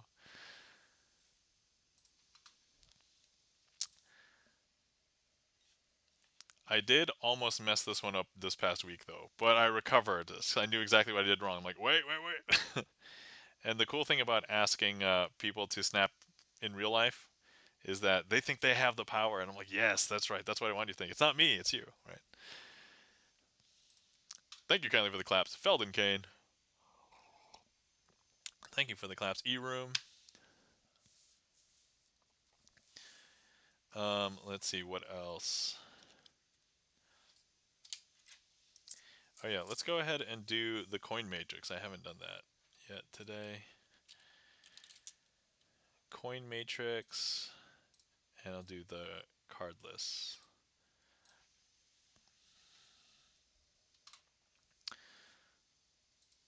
All right, so here we've got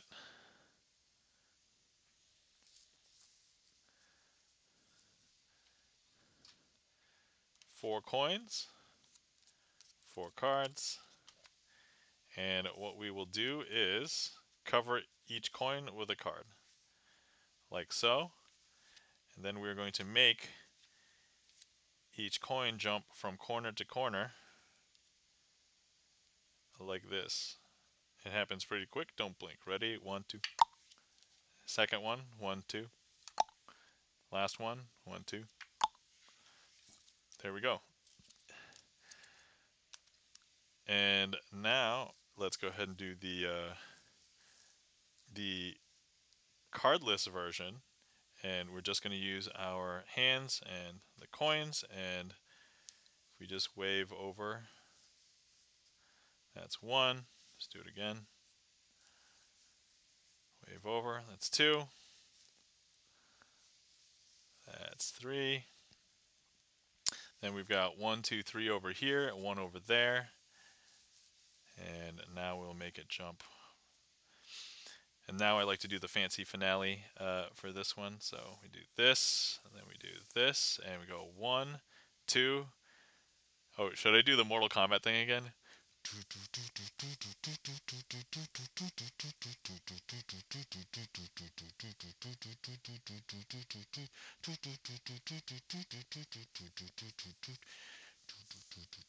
There we go. And that, my friends, is the cardless coin matrix.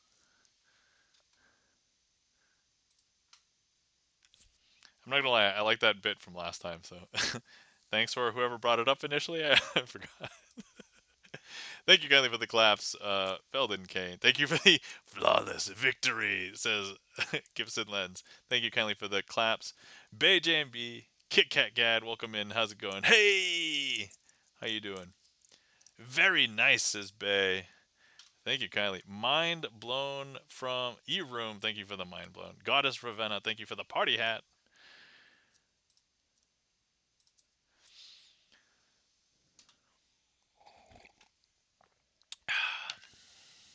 Okay. Anyway, Kit Kat Gad, how's it going? Welcome in. Hopefully you're doing well. I recapped 3 movies and 2 gigs, so we'll catch it back up. First gig was a library gig where I taught people the introduction of Sleight of Hand, and that's available on my Patreon for free as a free post. Um, the notes for it basically, and then I did a kid's birthday party on Friday. I wasn't sure if I was going to be ready for a kid's birthday party, and a lot of people say you can't entertain kids with a deck of cards, and I'm like, I entertained kids for over an hour and a half solid with just a deck of cards and a Sharpie. Worked out. It was awesome. It was amazing. And then I watched the Now You See Me movies. I binged watched all 3 of them in a few days. Uh, they're like good, action heist movies. There's not that much magic stuff in them until the 3rd one, but like already that's a lot of dedication if you're just looking for magic stuff. But like they kind of just use magic as like a general thing and not so much you know, Kit Kat gets. I was wondering about the gigs. I sent my friend a thing I saw today. A magician that travels to refugee areas to make the kids smile again. Made me tear up a little. Glad the gigs went awesome. Thank you, Kit Kat. Yeah, yeah, they went pretty well. Definitely had a good time. Yeah, that's right. Yeah, we gotta do the thumbs up, right? Thumb up. Bam. Okay. Um, so there are a bunch of magicians who will travel and kind of do outreach. There's also like volunteer stuff. So like even locally, there are magicians who will sometimes go and volunteer their time to perform for kids in hospitals and things. And I'm like, ooh, so I'm starting to become more aware of these kinds of opportunities and stuff. So I might take some of them up in the future. I hadn't up until like now, but Magicians Without Borders. Awesome. Yeah, that's super cool. I do remember a couple of magicians that did that kind of thing. I remember DMC. There's a British magician called DMC, and he did a bunch of that just on his own. I don't think with any organization. But yeah, there's some organizations out there who will plan and schedule these kinds of things. And then there's also, yeah, like the opportunities exist. So All right. The queue is open. If anybody wants to request any magic, feel free. A couple of other things that I got from the super sale that we talked about last week that I didn't show. I guess I did show this deck, the Alphabet Go Fish deck, but I also got this board game. I don't intend on playing it for the board game, but I intend on keeping it for the cards because we do card magic. Oh, hold on. This would be way easier if I showed you this down here. What do you meme is the board game. Kit Kat Cat says, "Yeah, do you have an old maid deck?" I do not immediately have an old maid deck. I mean, honestly, old maid is like you can basically simulate it with a deck of cards and just have one Joker as the old maid. But let's go ahead and pull out some of these meme cards because we are the internet.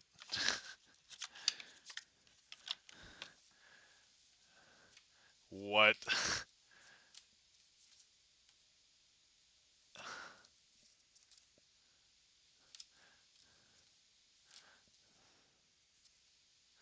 I have no idea what some of these things are. I'm not up to date on all of the memes. Oh, here. Okay, all right. Certainly, we all know this one, right? Certainly. I've never seen most of these memes, says Alstro Art. So the box, I feel like, is a little misleading because I think I fall under the category of millennial, and it's like it describes itself as a millennial card game. Sorry, a millennial card game for millennials and their millennial friends. And I'm like, I don't know if I understand all of these. Like, it's just, what is this? It was lit, fam. And so I was like, okay, is there a way I could do some magic with these? Certainly, I'm sure there is. Hold on, let me grab like. Okay, I just need 4 cards. Gen X here says Kit Kat Gad. All right, so here we go. Try and find why though. All right, so we can go ahead and put that over there. And then here we go. Try and find why though. Um, and then here, try and find why though. And then, of course, the last one is I'd throw that game in the nearest dumpster fire, says Kit Kat Gad. Try and find why though. Yeah, so if it was not cards, I probably wouldn't have even considered getting it. But um, so anyway, now try and find the why though. I don't think you can because this is a variation of the you can't choose trick that I do, and none of these are why though. Huh?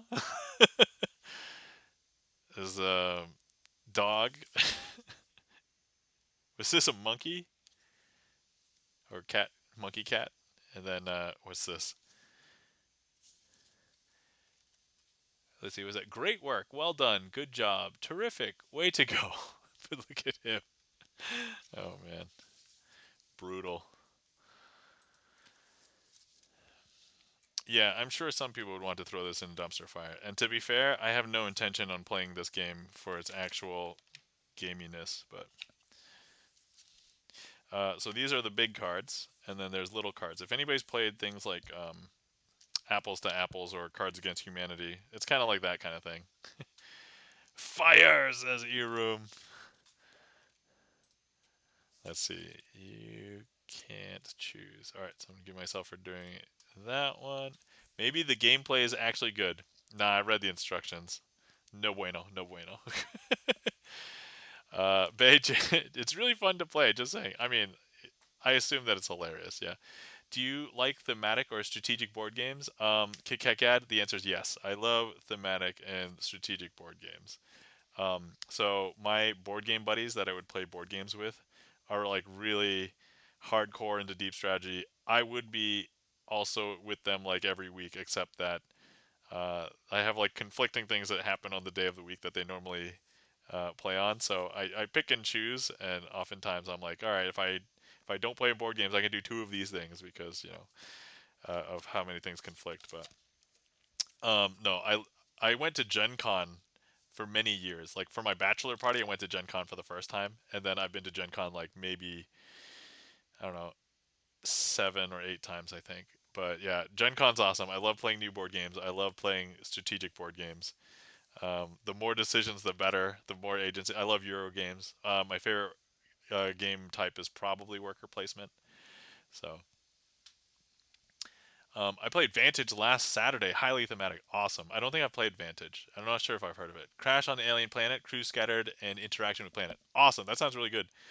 I've played other games similar, but I mean, reminds me of uh, like Alien Frontier. Reminds me of maybe Terraforming Mars. But yeah, those are a couple of games that I've played. Oh yeah, and some of the other cards from What Do You Meme here. Uh, they have. Hold on, I should probably show. Yeah, so here. When your mom adds you on Snapchat. When you're trick or treating on Halloween and someone gives you a box of raisins. Speaking of which, if anybody didn't realize, I talked about a joke that somebody was doing. Somebody opened up Ferrero Rocher, took them out, and put Brussels sprouts in. So love terraforming Mars, says Kit Kat Gad. Yeah. When your mom tries to be your friend after yelling at you for not taking the hamburger patties out of the freezer like she asked. When your black friend calls you the N word for the first time. these are these are hilarious. Yeah. So, but yep, we've got a whole slew of them. So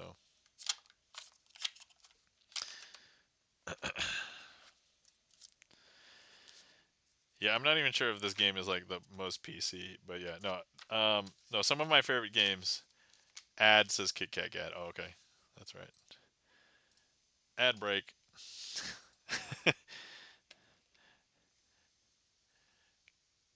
Gibson Lens, my mod is like sus eyes. I'm like, oh, whoa, whoa, I didn't say. I just literally read the card verbatim. That's, I didn't come up with it. It's this game. It's this game. Felden Kane's laughing like, uh,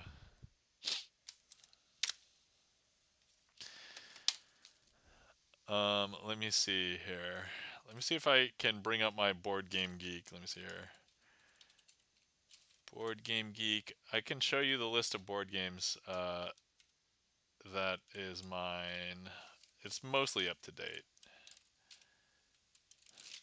but oh, how do I search? Advanced search. It's a search for a user. Me. I'm not always logged into Board Game Geek, so what?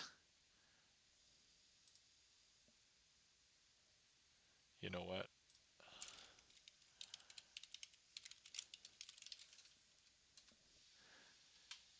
Uh, Crazy Asian, only person to get banned in his own chat. Ban Crazy Asian. Do I have a command? I don't. I should probably make that one. I forgot where I've shared my Board Game Geek.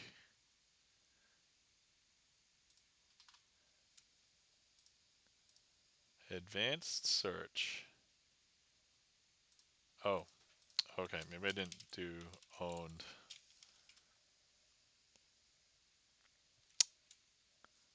All right.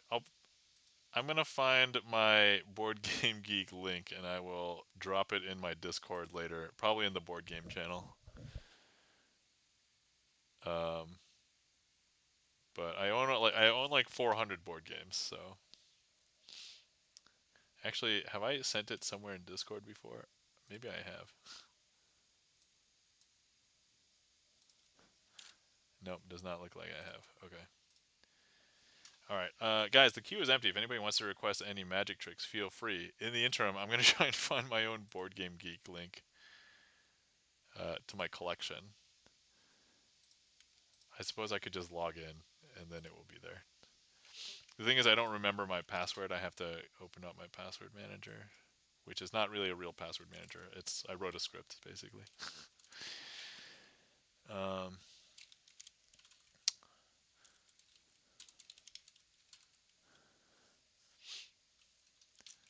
okay, there it is.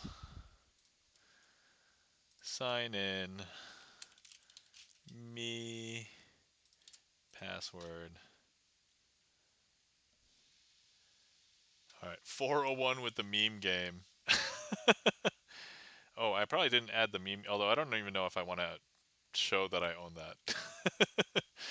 So that's not like it's not my thing.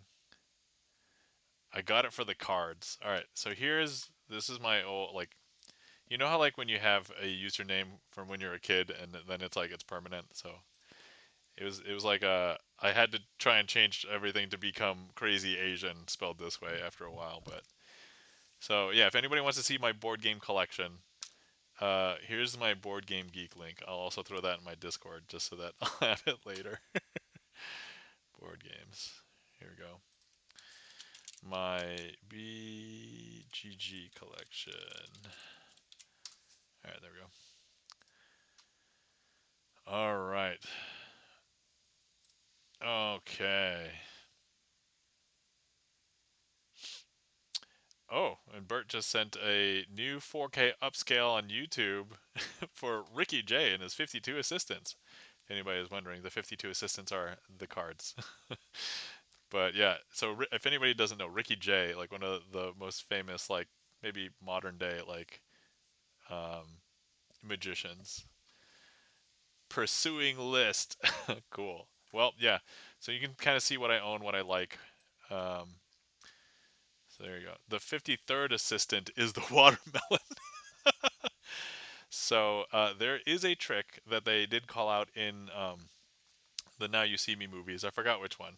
As I said, they all mesh together when you watch them all so quickly. But it's like card to impossible location. It was the third one, right? So uh, they were like, "Oh yeah, here's your card. Card to impossible location." And then the card was like, is like in his pants, and it's like he's like, "Well, no, this is not. Now it's back in your pocket." It's just like that scene was ridiculous. I'm just like, and here they are doing like torn and restored, like they were ripping up cards, yet they just called out like minutes prior that the deck was like an extremely old, ancient, like valuable deck, and I'm like, come on, guys. Candyland 1949. I don't have the 1949 version, but I have just the a version of Candyland. So it's okay. They restored it. Says I'll show art. Okay. Oh, next up we have a trick request from the Bay JMB. Here we go. Let's go ahead and get ready for that one.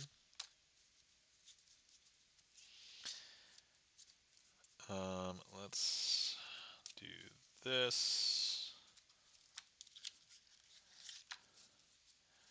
and then do this. Okay. All right.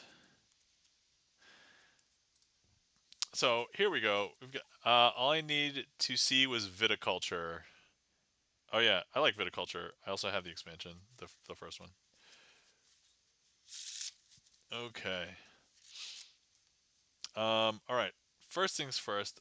We need a card selected. So if there's anybody in chat that would like to click on a card, if you're on desktop, you should be able to click directly on the screen, and a heat map will show up, and that will be the selection. Yeah, I love viticulture. Yeah, viticulture is like a good. I think my favorite. So I think one of my Kick if you're curious, I think one of my favorite worker placement games is Kingsburg. So it's worker placement but with dice. And so if on phone, alas. Oh, okay. But yeah, if you haven't played Kingsburg, I greatly recommend that. It's kind of like Point Salad, but like the placement's interesting in that if you roll like bigger numbers, you have more options. But if you roll a lower number, you get to place your dice before the higher numbers. So kind of like interesting balance. All right, cool. Um, is the heat map working? Hold on, let me just double check. And if I click somewhere, Wait a second. Oh, hold on. I'm not on the heat map. Heat map, interact. Did that work? Oh, cool. All right. So the fun thing is when I click on my own interaction, I just see a black screen, so I don't see what it translates to. So this Puerto Rico is fun. Yeah, I like Puerto Rico. Puerto Rico is surprisingly brutal if you play with like hardcore people because there's a legit strategy to Puerto Rico. So here's the card. But the theme is yeah, the theme is problematic. I think they did a reskin. All right, guys. This is the selection. I'm going to close my eyes, turn my head, cough, turn the card over. Somebody in chat, look at it, remember it. Um, don't name it in chat, but I'm going to ask for verification that somebody got it. That way, uh, the trick won't be lost here. I'm turning face down, opening my eyes, turning my head back. Okay, Bay JMV's got it. Thank you. All right, excellent. Now we're going to lose the card into the deck, like this. No breaks, no nothing. And here's what we are going to do. I'm going to go ahead and we're going to um, cheat a little bit. I don't know if you guys have seen me in another trick use some red dye. I use my fingers as a paintbrush, and I'm going to grab some red from this package, and I'm going to place it onto this deck. That's going to paint a card red. And now if I spread the cards, you'll now see that there is a card that is red. All right, Bay JMB, go ahead and tell us what that card was now. It is now safe to tell us. What was the selected card? Eight of spades. Well, there it is, the eight of spades. Now, here's what we are going to do. We're going to have another card selected as well. And so if anybody was here, they could yell stop, let's say here, and we'll mark the cut. Now, for anybody who's not aware, we will need another card selected, and we've just cut to a random place. If there's somebody here, they could yell stop. I did genuinely cut to a random place. So now I'm going to show the card. Closing my eyes, turning my head, showing this to the camera. Somebody remember this card.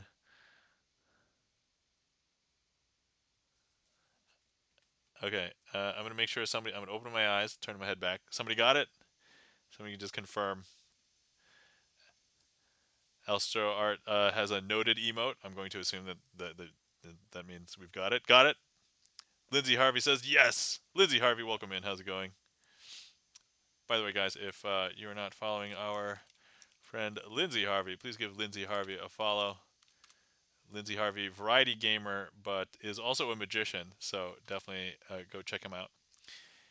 And I forgot which game you were playing, Lindsay, but I was lurking while you were playing it. I couldn't stay long, so I didn't really chat because I didn't want to. But oh, and you redeemed premium. Excellent. So we can pull out the premium deck after this. All right, cool. So excellent. Hopefully people have got the card. Now we're gonna go ahead and grab some more paint, and on my fingers, I'm gonna try and paint that card red. So let's go ahead and okay, here we go. I was playing a bridge curse. That's right. Uh, not just the first one, right? You're playing the second one. I was there when you were talking about. Oh yeah, we played the first one, and then now you're playing the sequel. I think that's when I hopped in. When you were talking about that. Huh? That no card seemed to have turned red. Hold on. Part 2. Yeah, that's right. Hey guys, go ahead and tell me what the second card was. What the second selection was. The first one was the Eight of Spades, so the second one is the there's a red card right there. Eight of Clubs. Alstro Art says Eight of Clubs. Bay says Eight of Clubs. And Lindsay says there's a Halal Eight of Clubs. Oh, okay, there we go. And that, my friends, is the Chicago opener, also known as Red Hot Mama. Sneaky, says Kit Kat. Yeah, thank you for that request, Bay.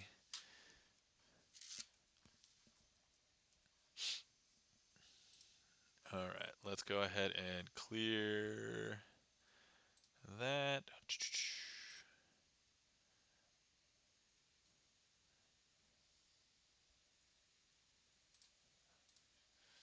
All right, unfortunate black eights. Yes, I was like, when I was like, oh no. So when you do a trick like this or a color change, you do not want to change a card to a very similar looking card because then it looks a lot less impressive. uh, so so for example, if I was to do a color change and I change this King of Clubs into a King of Spades, it doesn't look that impressive relatively. Whereas if I change the King of Spades, but I change it to like a red number card, it looks a lot better. So we can make that like lesson number. I forgot where we left off for the interactive workshop. Maybe lesson number 11 or something. But yeah, that was unfortunate. But oh well.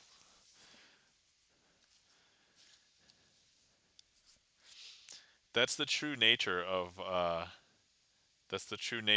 free selection, right? Or random selection.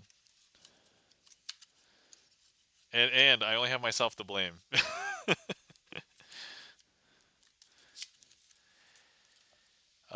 Lindsay says, when I do this, I sign both of the second card's dupe signature. Oh, ahead of time. Nice. Okay, well done.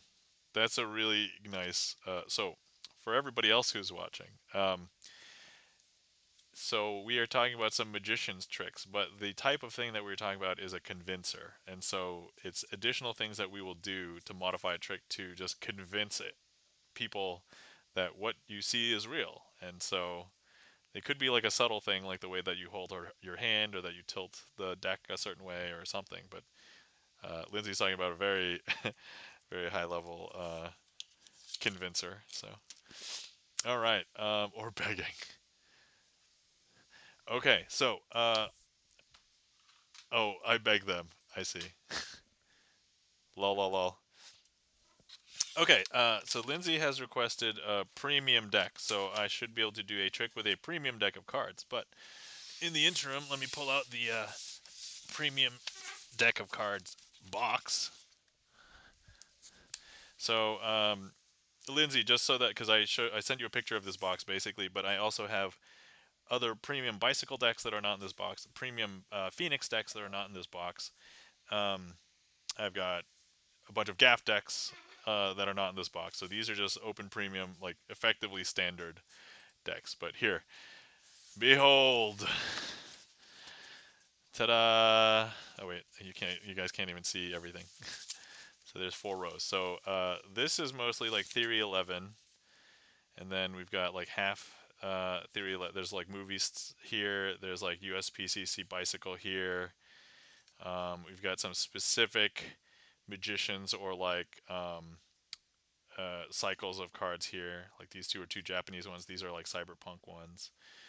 Um, these are like some promo decks that either got solo or when I put in an order for like um, playingcards.com or playing card decks, or I forget. There's some websites, but like you do a promo, they'll send you like a free deck that I didn't order, but it's like, hey, it comes with it or whatever.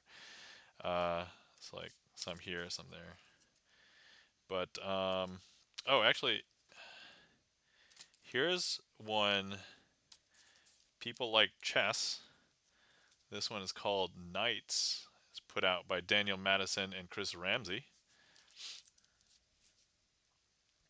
This one, if you spend enough money at a particular Magic online web store, is the you can't. I think they have them, and you can't buy them. You have to buy enough from them to accumulate points to get one of these. Uh, let's see what else.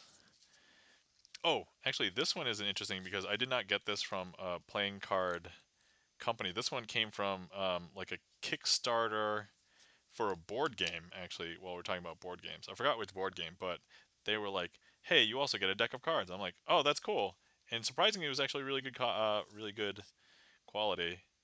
I think it was printed by Roxley of Calgary, so it wasn't like a standard like USPCC or Cardamundi or anything.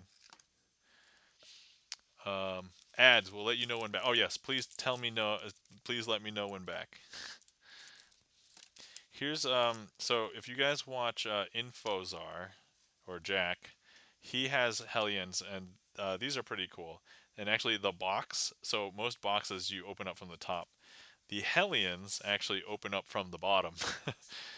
And so, but these are.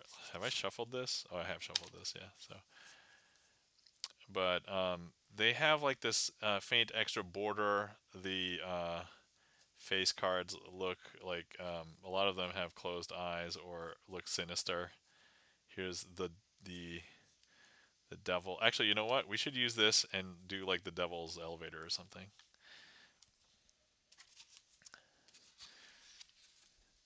Now it's Turo Rent a Car. It's a Wicked 2 ad. Wingstop. Oh man. Which, by the way, I saw the Wicked 2 trailer when I went to see the new Now You See Me movie, and I haven't seen the first Wicked movie, but I'd seen the play, and I kind of basically understand the plot of Wicked. But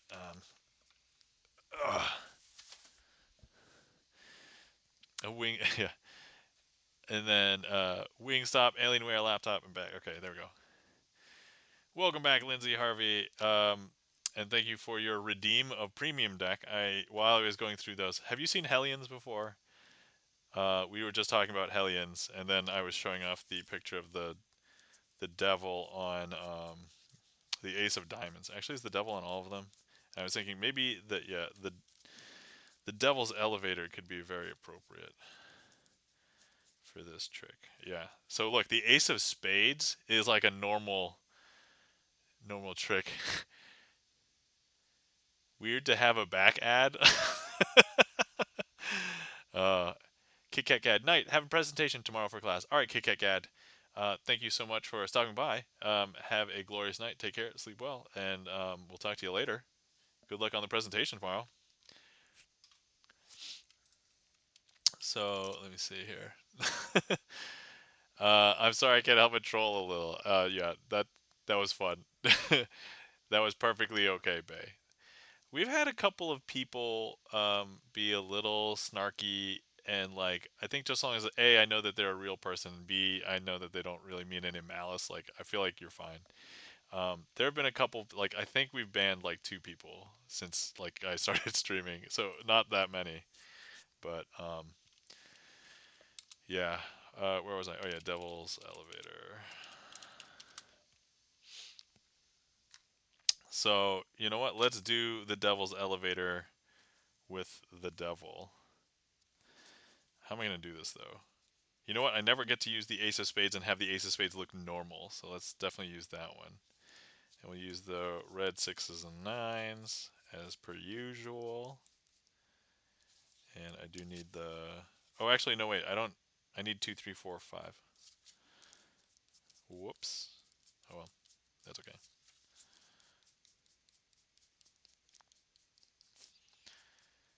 4, and then I need the red sixes. Okay. Here we go. And I guess the devil's just gonna look, just look pretty. Actually, is there a way I can incorporate him? Because I think that would be pretty cool. All right, let me wing it as I go through. All right. First of all, we have the two red sixes and the two red nines, and because this trick is called the Devil's Elevator, uh, at certain angles this will look like 666, and so that's why we use them. And I just need them to contrast with these cards. And so these cards will represent the number at which we place the card. So here at 1, 2, 3, 4. And I'm going to go ahead and lay these out over here. So we've got the 5. Over here we've got the 4. Over here we've got the 3. And then I'm going to place the 2 right here on the top. Now, if I go ahead and I take the 2 and place it into the second level of hell. So each of these is going to represent a level of hell. The first, second, third, fourth, fifth. And you're going to see the devil. Oh no, I don't want to be stuck here for eternity. Well, hell isn't just a place, it's a business. And as all good businesses, there's a maintenance elevator. So if you ever find yourself there, you can get to the elevator, press the elevator button, and you will magically traverse away from the devil up towards the surface, or up towards the first level of hell, which is the closest to the surface, and it would be the easiest one to escape from hell, because now here's the two. Okay, so now we're going to go ahead and take the 3 and place it in the third level of hell, like here, first, second, third, fourth, fifth. See why we use the 2, 3, 4, 5. Once again, they're going to find the devil's elevator, get in it, push the elevator button. They're going to travel away from the devil, and they will rise to the top level, which is the easiest level to escape from the devil with. Now, some people think that some people are already in hell, and to that, they're probably right, but not in this case for this trick. And so now, here, they're going to get the 4, and 4 is going to be going in the first, second, third, fourth level of hell. So now we're going to close that up. They get into the devil's elevator, press the elevator button, and of course, the 4 will rise up to the topmost level of hell, which is the easiest one to escape, so then they can then escape. And now some people believe that there were more levels of hell, and you might be right, but for the purpose of this trick, here's the 4, and then this one will make the 5th one. And so we're going to place the 5 clearly at the bottom. The 5 is going to go ahead, get into the devil's elevator, press the elevator button, which will move them away from the devil. And of course, they're now 5, 4, 3, 2, 1. And here they are. They can escape from the levels of hell. That, my friends, is the Devil's Elevator using the Hellion deck.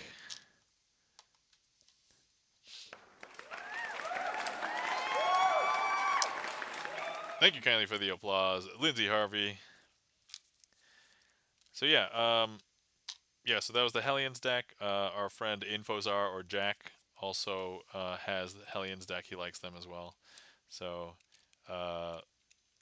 actually, if we have not, let me go ahead and InfoXZar. If you're not following our friend InfoXZar, Jack, he has 3 magic streams a week, so definitely check him out if you haven't already. Alright, let me go ahead and I'm going to put the Hellion deck back. We will grab another one. Can you give us a top 5 of your favorite decks? Ooh, I don't know if I can give a top 5. I like so many different decks for so many different reasons, but I will say a couple of things. My favorite decks all have to be good quality, being like, we'll call it consistent quality. They have to be durable. So, like, for example, I have to be able to bend the card, like for the ambitious card routine phase where you bend the card and bend back. And then I've got to be able to use them for more than like a few sessions. Like, there's some cards where if I use them for just like maybe like a week and it's like 3 sessions or whatever, and it's like they already feel grubby, I don't like that. We can get into like subtypes too. Like, there's some marked decks. There's some just regular decks. There's one-way facing decks. So I will say for just regular use, bicycles and phoenixes are probably the top 2 like general brands. Maybe my favorite, I guess, gaff card decks are like just blank cards because they're so utility. I can write anything on them. So whether it's like a red blank, back blue blank, and then or just blank blank, like they're so useful. Especially just like customizing a trick for somebody. As far as like the relative quality and consistency with like the IPs, I like Theory 11 decks. I tend not to use them for like everyday use because any other gaffs tend to match bicycles, so that's another reason why I use bicycles. But yeah, so I don't know. Hopefully that answers your question. For me, the pips have to be black and red. It's a weird when they're other colors. Oh, I understand what you're saying, Lindsay. Yeah, I have some decks. Like there were actually some decks that I got. Sephiroth Stern, welcome in. How's it going? Hello. Hopefully you're doing well. Welcome in. We were just talking about decks of cards because I pulled out some decks. Um, there's actually. Let me pull out. Let me see here. Let me pull out this deck. And you know what? Let me see if I can do a trick. So this one is not on my usual repertoire here.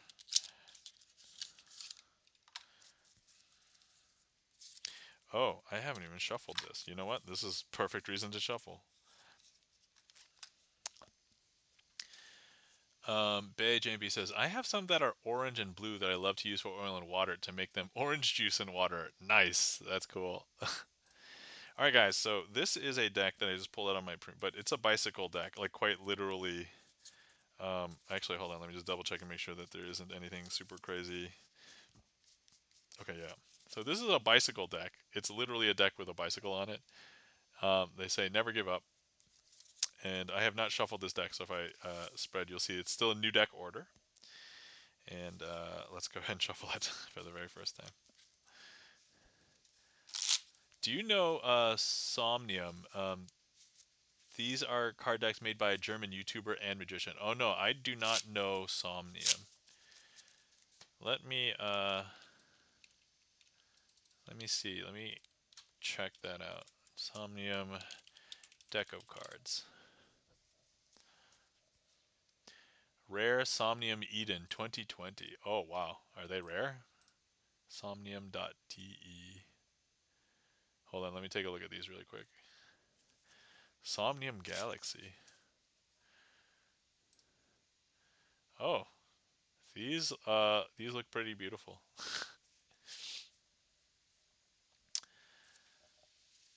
Are these Alex Pandrea ones? Yes, these are the Alex Pandrea ones. Oh, actually, you know, an independent card designer. I met her at a Magifest a couple of Magifest ago, like the last one I went to. Her name is Emily Slights 52, and she had a bunch of very impressive style decks, and they were beautiful. Like some ones that look like Galaxy, and I don't have any of those in this box. They have I actually bought enough decks from her. I got like a little nice box from her. But one of her decks was also um, like a mystery, like solve a mystery. Like you open up the deck, and the deck looks like a normal playing card deck, but there's apparently clues hidden amongst them, and I haven't really gone through to try. But like she says, yeah, there's like a murder mystery trying to figure out who killed Erdnase, basically, as the thing. And I was like, that's so cool. Like it caters to magicians, caters to me, like me, the board gamer, the escape room, fan, right? So that's awesome. Yeah. So if I think it's like I think she's Emily Slights on all social media. So double tribble, welcome in. So, Lindsay Harvey, that's the name. You can just look up Emily Slice 52. Anyway, guys, welcome in Double Tribble. How you doing, Ron? Hopefully you're doing well. Thank you so much for the raid. Guys, if you're not following, hold on. I'm going to stop this for a second. We're going to hop back up here, and we will welcome the raiders before we proceed. Let's see. Bay JMB says, I'm so sad Pantry left the deck making world. I understand. All right, so welcome in Double Tribble. How's it going, Ron? How was the stream? Hopefully you had a good stream. Welcome in, Raiders. Peekaboo Draws, how are you doing? Double Tribble, hopefully you guys had a good time. And E-Room, welcome in again. And Ron, Double Tribble, how was the stream? How are you doing? Hopefully you had a good time. Well, welcome. I was actually about to do a trick that was off menu, and this is going to be the first time I'm doing it. So, um, but let's go ahead and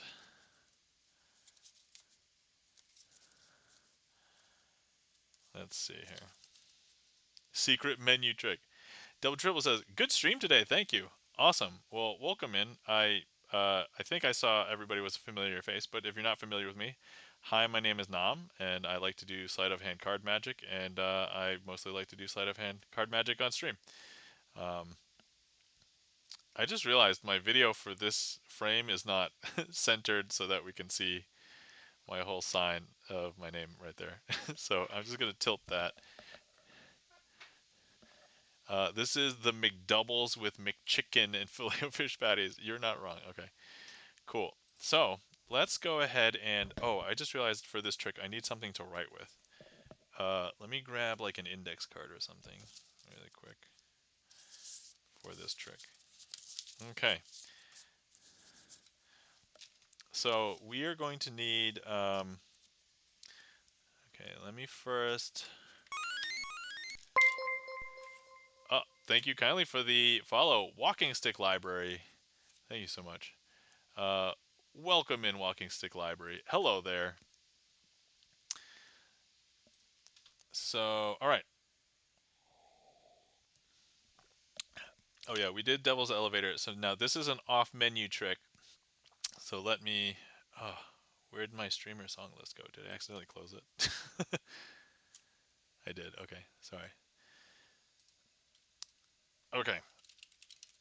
I'm going to need some people to select some cards, but let me first get a read. So here, I have an index card. There's nothing here. And I'm gonna have a Sharpie. I'm gonna write stuff on this. I have a deck of cards. They are all different. So, there's no shenanigans potentially. And what we are going to do is I'm going to go ahead and shuffle these up into a very messy pile like this, okay?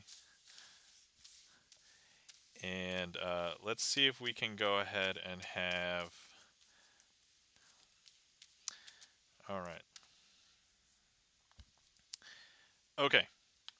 So now I've got a jumble of cards here, and I have my index card here. Oh, and we're taking a quick ad break. All right, so I'm going to go ahead and... No ads. All right, I will wait. Okay.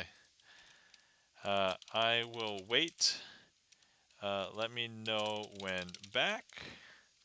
I will also be right back. Okay.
Okay, are we back? I see one message that says back, so presumably we are back. Okay.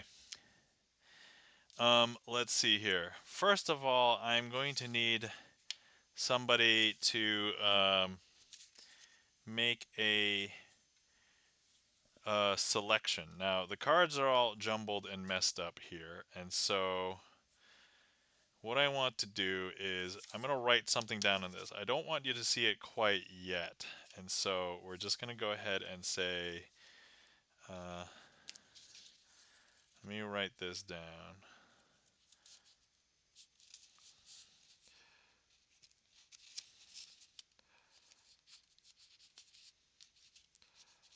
Okay.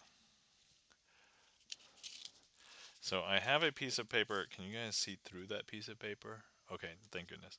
All right, I've written something down on this. So I will need somebody, if you have, if you're on desktop, so go ahead and click directly on any one of these cards that you see here.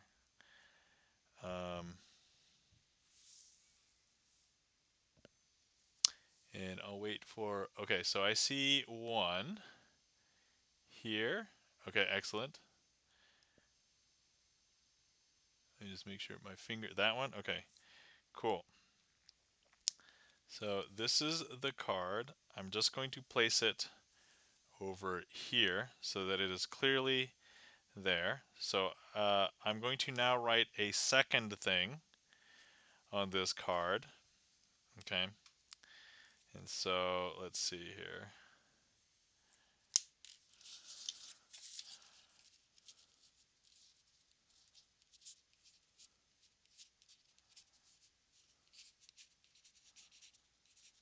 Full disclosure, because this is an off menu trick, no guarantees that any of it is going to work. And so the hope is that it'll work out okay. All right, so that was the first card. Now I'm going to need a second card selected. So whether this person wants to move, actually here, we'll even move some more cards so that they're more spread out. So if anybody would like to click on another one. Yes. Was this one newly clicked, or does this person want to move this, or do we just want to?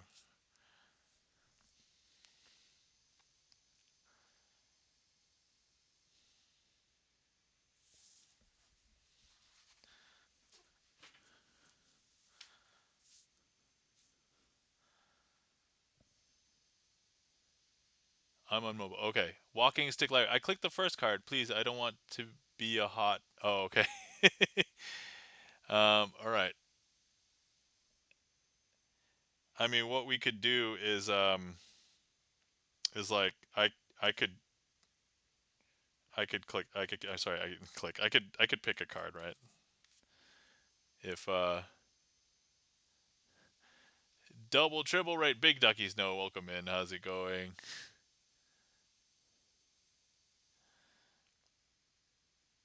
Yeah, I think the problem with this is that I do need like audience interaction for this one.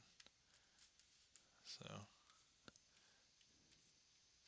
but welcome in, Big Ducky Snow. How's it? Bottom right corner. Bottom right corner. Here? Okay.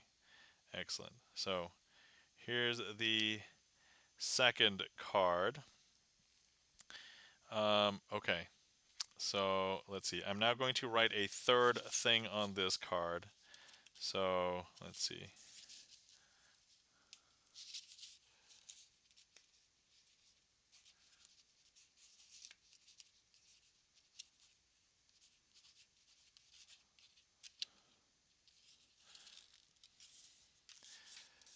Okay. And then now, finally, we will just need one more card. Actually, you know what? I'm just gonna, let's just scoop these up. I'll do this a quicker way, just so that we get the trick moving here. I swear, this trick would be way more awesome. And so, importantly, you'll see that, once again, all of the cards are different, and that everything here is, yeah. And so, I'm just gonna shuffle.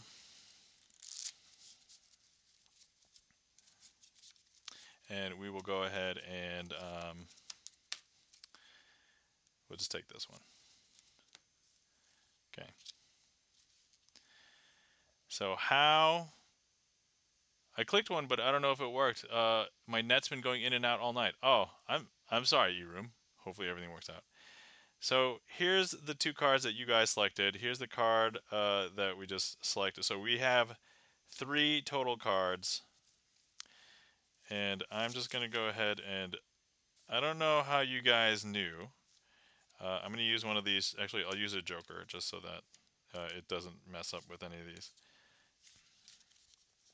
I don't know how you guys knew, but the first card that we selected out of here, how did I know it was going to be? I don't know if you can read that. Jack of clubs. Because here, Jack of clubs. There it is. It took a while. Oh, okay. Clicked on your shirt. It didn't show. Oh, okay. Now, oh yeah, I see the one on my shirt now too. Yeah, I didn't see that one earlier. But now the second card, 9 of diamonds. 9 of diamonds. And then the third card, 4 of clubs. 4 of clubs. All right, and that, my friends, is an off-menu trick. Hopefully you guys enjoyed. But yeah, that one's super cool because when I have people in, they can point directly to that card, and it's like, whoa, that's crazy. So yeah, super cool. Thank you kindly for the claps. Double Tribble, Sapphire Stern, Felden Kane, Bay JMB. All right. The other thing is that I do carry a Sharpie around with me, but I actually don't normally carry like paper or like anything to write on. So, so yeah, that one's tougher to do, just materials wise. Actually, so we did mention it earlier. Let me show you guys the Emily Sleights decks that I have before we, just so that we, because I wanted to close that loop, and then we'll probably end up doing a last call after I show off those decks. But if anybody wants to request anything, more magic, the queue is empty. Feel free to request any tricks. But I do want to show these off while we are talking about premium decks. So, for anybody who has not heard of Emily Sleights and you like playing cards, I recommend Emily Sleights. So these cards look amazing. They feel really good. And when I was talking with Emily, she did say that depending on like which print run and which version, like there were different uh, um, manufacturers. So I'm not going to fault her for that. She designed this, and it looks amazing. And look at that spread. Like this looks so cool when you just spread the cards, and like just the fact that like the corners, and like if I just turn it, it's it's the same. It's so. Here's the faces. So here's the Joker telescope.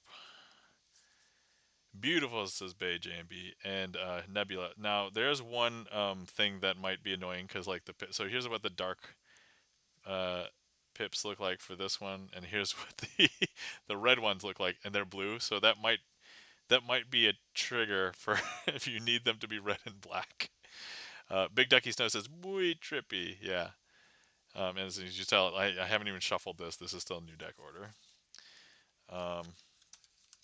So this one is the Nebula Infinitum, and there's like a pink purple version. Same design, but just different color backdrop. So also I didn't shuffle these yet either. I think so these ones, because these are in this box, I think I have some other ones upstairs that I have shuffled and handled, but I forgot. And then, so this one is the Nebula one, but that's foil. And so the foil version, this one appears to be slightly out of order, but not, but yeah, look at how So I don't know if you can tell like the reflectivity. It's a little bit different there. Shuffle together your choice Rubik's Cube deck and the Christmas cards. Oh my god, Eru. I wish they were a bit more distinct between them. Between the two, yeah. So, okay. Now, those are just the ones that I picked that were the nebula-based ones. Now we've got this one. I think Emily Slights did to just have her logo on it, and so this like one of these squares is her logo. Because if you look at it, it's like ES for Emily Slights and 52 for 52. I guess at certain angle. But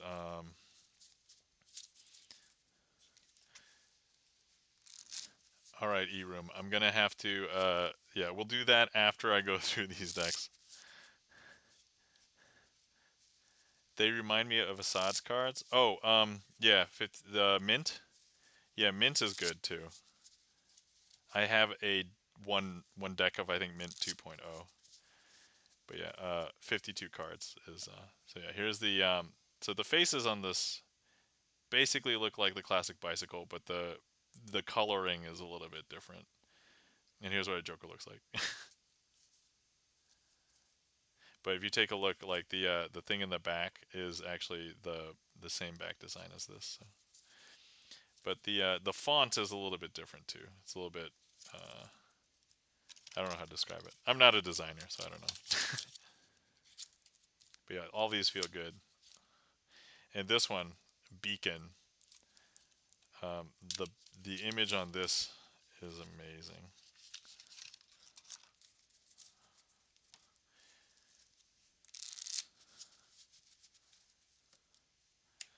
But look at that Beacon. This thing's cool. Yeah, mint. Yep. No hurry. Okay, awesome.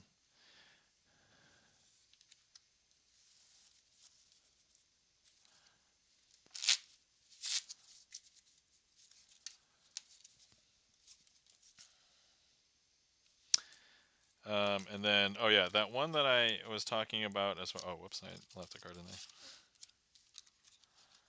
And then the one I was talking about that was like a board game. So this thing, and I bought a couple of these.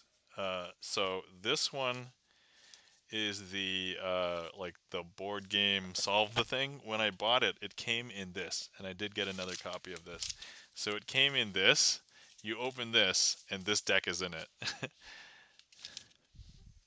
And the thing that you're trying to solve is who murdered S.W. Erdnase, which for anybody who's like into card magic, you'll know. But if you're not, don't worry about it. It's a historical figure with a, a lot of significance. But here's the back design, and it's super cool.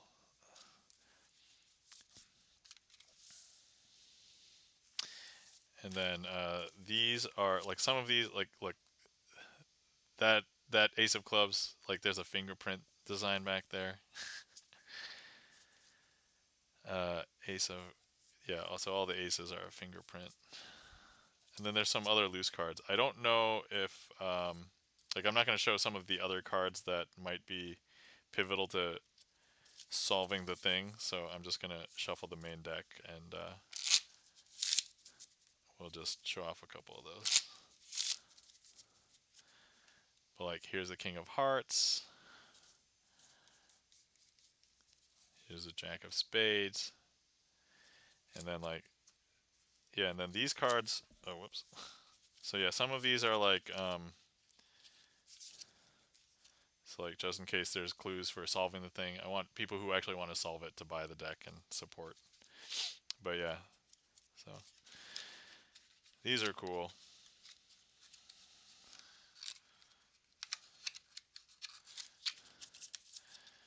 All right. So I haven't, as I said, I haven't tried to sit down and figure it out. So King of Hearts is Where's Waldo? So I had to tell my daughter, my daughter's 4, what who Where's Waldo is. The books are still being sold. And I saw like a Where's Waldo book the other day that was like the exact same one as the one that I had as a kid in like a collection, and I was like, oh man, some of those Where's Waldo were pretty brutal. Okay, all right, let's go ahead. All right, so we've shown off a bunch of premium decks, even did a couple of tricks, I think, with premium decks. So there we go, that one's all set. So now we have a Scandalous Shuffle from eRoom. Shuffle together your choice of shuffle, the Rubik's Cube deck and the Christmas cards. All right, first, okay, I see the Christmas cards. I've got to get them out. So for anybody who doesn't know, eRoom for a while used to like redeeming Scandalous Shuffle, and he would just make me shuffle the most ridiculous random things together. And so the one that we keep on bringing, and it's almost season for it anyway. So I'm going to be shuffling the Charlie Brown Christmas ornament shaped cards. And the reason why it's called Scandalous Shuffle is these are going to be completely different shapes. So here we've got Charlie Brown Christmas, and if you take a look, there's like an image on each one. The good news is that the red is the red and the black is the black. You can tell on the index, but otherwise, that's basically it. So shuffling these by themselves is a little bit weird because not only are they mostly a round card, but it's not even a perfect circle, and then they've got this nub, and the nub doesn't even make it symmetrical, so it's so like if I turn some of the cards, it's not like the best. So that's a regular shuffle with just this. And then I showed off two decks of Rubik's Cube cards earlier, which I got, but so there's the square ones, which are these things for Rubik's Cube Battle, or I can shuffle in the hex cards, which honestly I think in the spirit of eRoom, this is the one that he would want me to shuffle in, I'm guessing. So let's go ahead. The Forbidden Shuffle, says BJP. No, it's not forbidden. It's just scandalous. That's all. It's just scandalous. All right, so we're going to shuffle these two together. E-Room's got the lull. All right, okay, guys. So in true E-Room fashion, we are going to shuffle in Rubik's match cards, which these are actually differently colored as well. So this will be a pain to. You know what? First of all, I will go ahead and shuffle these. I don't even know what the color significance is for the game, but you know what? At this point, it probably doesn't matter. So I'm gonna shuffle hex cards together. Shuffling hex cards is a little bit weird, but at least there's opposite sides. Like the triangle cards are just so weird, right? For anybody who hasn't seen me use the triangle cards, remind me next, or actually, oh no, I see where they are. So I can pull those out to show those off in a minute. But oh my God, why are they like this? Yeah. Bay JB says, "Do you have any King Wilds decks? Like they have some amazing designs, but they suck for doing Magic. I don't have any King Wilds decks. I'm not entirely sure what they are. Okay, so here we go. I'm going to be shuffling in Rubik's Cube hex cards into Charlie Brown ornament shaped cards. Here we go. Scandalous Shuffle. My best attempt. Oh my God, this is so horrible. I am suffering as we speak, which I think is probably the intent. Luckily, checking the gaff meter isn't here because she doesn't really like this at all. So this is actually kind of difficult because it's actually hard to bend the Rubik's Cube cards because they're so narrow. Like they're not wide enough for me to get any like leverage because they don't interweave. Like I got like a few at the bottom here, but like then they don't weave anymore. Okay, so we'll do them in chunks. There we go. Okay, all right. Now I will restack, shove them in, and yeah, for all you card magicians out there, the humanity. That's it. Just blame eRoom. There you go. There's your scandalous shuffle, eRoom. I'm sure they Pharaoh, right? Says Lindsay Harvey. No, I'm not even gonna try that. I could split something. Not wide enough for me to get any leverage was my nickname in high school, says Lindsay. Thank you kindly for the applause, E-Room. Oh yeah, and the good news is I can hear my audio this week. That was a problem last week. Uh, Here's their website. They do a lot of collabs with Lord of the Rings, Alice in Wonderland, Wizard of Oz. Oh, okay. Yeah, I'll have to check that out. Let me copy. I'll paste that into my notepad. I have that and Estimation by Burlinghull as notes, so we'll check that out later. Okay, all right. So let me attempt to separate.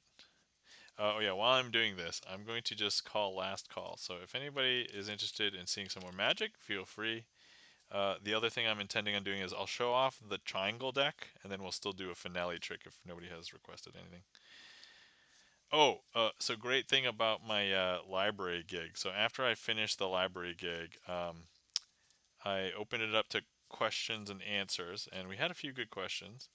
And then one person asked, "Hey, what was like the one trick that you saw and you were like you fell in love with or like you love doing or whatever?" And I was like, "That's a good question because it's really hard for me to choose. It's like choosing amongst your children. I mean, I only have one child, so I don't really relate exactly, but I kind of understand from a card magic kind of thing."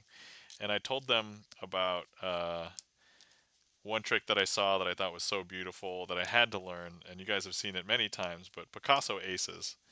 And luckily, I was equipped because I brought my box that I have for a stream to that, just in case, I needed to show off some more magic or whatever. And I was like, you know what? We had already reached time, so basically my interactive workshop filled the time. But I asked the librarian there at the time, "Hey, can we go a few minutes over?" And she was like, "Yeah." And I was like, "Okay, cool." So I was able to show off Picasso aces to everybody who attended. There was only like two people that left early, but they their minds were blown because the red card jumped from pile to pile, and I'm like, yeah, and it felt like a stream after I was done because Lindsay Harvey says it's like choosing my favorite wife. Says Lindsay. All right, cool. So this is all set. This is separated here. Okay.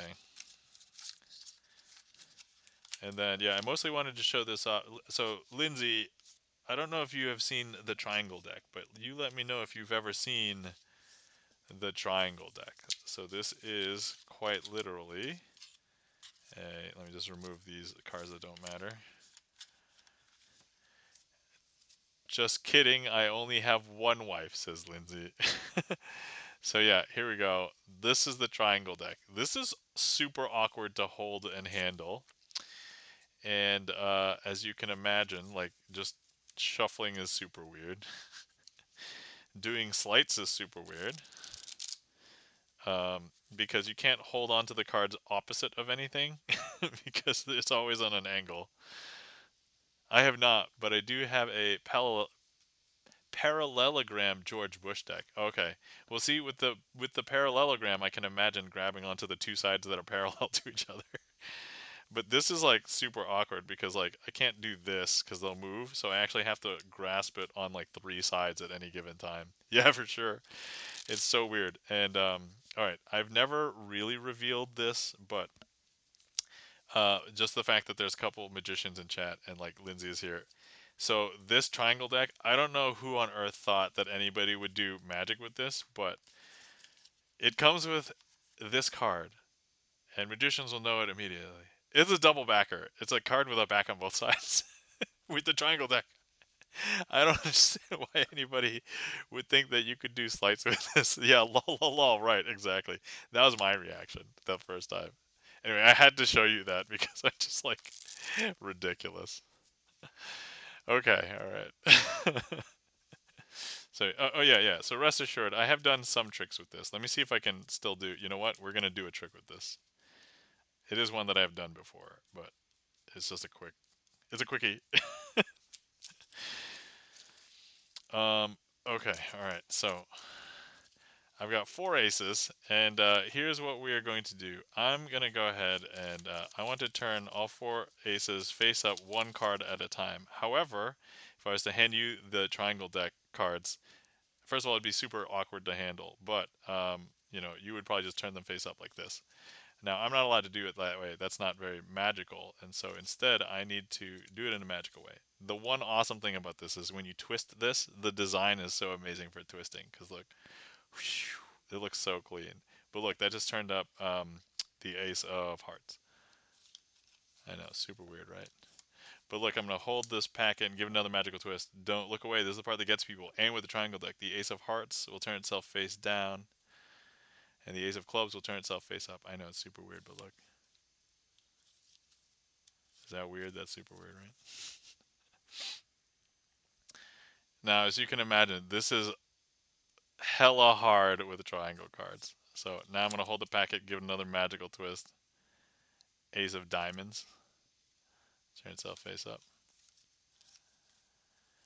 Okay, and then we've got one more. We want to turn up the ace of spades. Now this is ridiculous, says Lindsay. I know this is. Look, you're telling me I lived through trying to fiddle with these. But look, now I'm gonna hold the packet. But first I'm gonna show you that all the cards are face down, right? But even if I give it a magical twist, that's not enough to turn anything face up because you know. But even if we get 2 magical twists, some people are like, yo, yo, yo, you just cumulatively gave it 3 magical twists. And I'm like, wait, wait, wait. 3 is the magical number because there's 3 corners and 3 sides to these cards. There we go. That, my friends, is twisting the aces with triangle cards. So there you go. I'm sure as hell going to give myself credit for that one. Twisting the aces. Okay. And I definitely did the trick. But with triangle cards. So ridiculous. Because the spade is bigger, it has more ink and weighs more. Yeah, no. So like, here's the relative. The size doesn't work for this one because they're all basically the same size. Thank you kindly for the claps. Sapphire Stern, E Room, Double Triple, Bay JMB, Lindsay Harvey's with the la la la la la. Uh, yeah. All right. So anyway, you guys got to see a bunch of stuff about the triangle deck. It's crazy.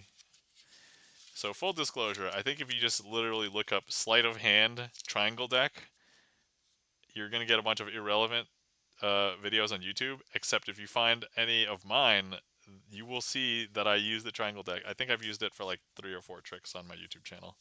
So check it out if you guys are curious. Bay says, I usually just say the spade is shy and needs special attention. I change it up a lot, but also I usually follow that trick. I usually follow the ambitious card routine with this, and I'll just use the 4 of a kind that matches their sign card. And so it's not always the spade for me in when I perform that. So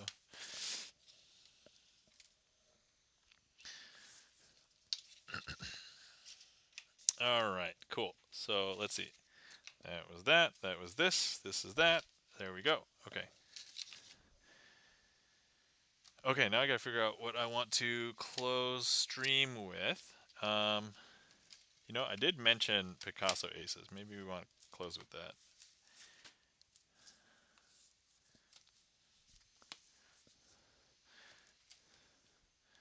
All right. So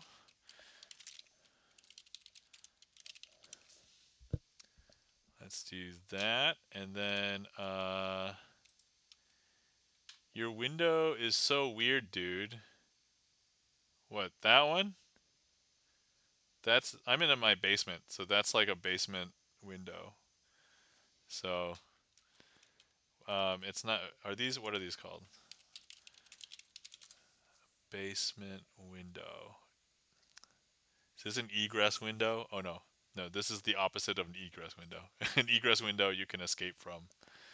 This is not. So yeah.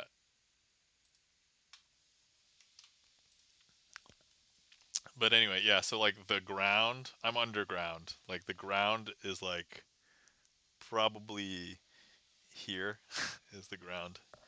Don't get stuck in his basement, guys. I mean, you can't escape out of that window. Yeah.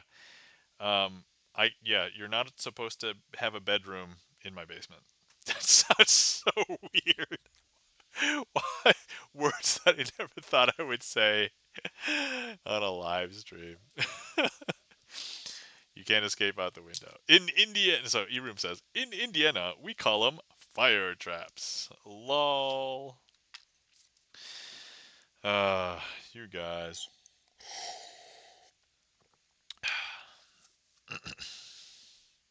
I cannot believe the words that come out of my mouth on stream sometimes. All right, guys. Let's go ahead and close the queue. Thank you guys so much for coming out and hanging out with me tonight. Thank you to everybody who interacted with the stream, whether you chatted in chat, sent emotes, did a sound alert, redeemed a redeem, requested a trick, selected a card, clicked on the heat map. If it wasn't for you guys, this wouldn't be as much fun for me. So thank you guys so much. Um, Thank you to all of the lurkers out there, because if it wasn't for the lurkers, magic is one of those rare art forms where if I am practicing magic at home, there's no magic happening. Magic has to happen in your mind. Thank you so much for all the support today. Thank you for the resub today, Keo Demon. Thank you for the gigantic emotes, Alstro Art, Felden Kane, and thank you for the raid today, Double Triple. Greatly appreciate it. Um, and guys, if you're not following our friends and mods, Chan the Magic Man, let's show them some mod love. Chan the Magic Man, one of the other few magicians on Twitch that has a regular magic schedule. Definitely give him a follow. Catch him on Magic Mondays. Um, and also, guys, if you're not following our friend Gibson Lens, please give Gibson Lens a follow. Pianist, composer, released his first album earlier this year, and also has become a movie reviewer. So inadvertent, but that's okay. Um, so yeah, let's give them some mod love, guys. And thank you guys for helping me out today. Also, if anybody wants to follow me, if anybody wants to see more of me and I'm not around, you can check out my YouTube channel. I recently hit a milestone of 2,000 subscribers on YouTube. Definitely, I have over 340 magic tricks up there, and more coming. So definitely check them out. If anybody wants to join the Discord, if I have random pop-up streams. So earlier this past week, I had to get ready for what I thought was going to be 3 gigs, ended up being 2 gigs. So that's why I didn't stream as much as I was going to would have during the week. But then again, I kind of say that every week, and I basically don't stream that much more. So, but here's hoping this week, fingers crossed. So we'll see. But Discord's the best way to hang out, and if you want to chat with me, that's also the best place. So, um, all right. So let's see. Oh yeah, if anybody was concerned about this being like real magic, if this was sorcery or black magic or anything like that, this was none of those things. Everything that you see here is sleight of hand and hopefully good practice presentation and blood, sweat, and tears. But all right, so we did mention Picasso Aces, so that's what I've selected for my finale. But if I don't like ending stream on a trick that I mess up on, so if I mess up this trick, we're doing another finale, and so that's Lindsay Harvey says, except triangle cards, that's sorcery. I'm not gonna lie, that's probably the closest to sorcery on the stream. Absolutely. We're taking a quick ad break. All right, we are going to. All right, let me know when back, and then we'll do finale. Okay. All right. I should probably just do a timer as well for this so that I know. Let me see here. Okay, there we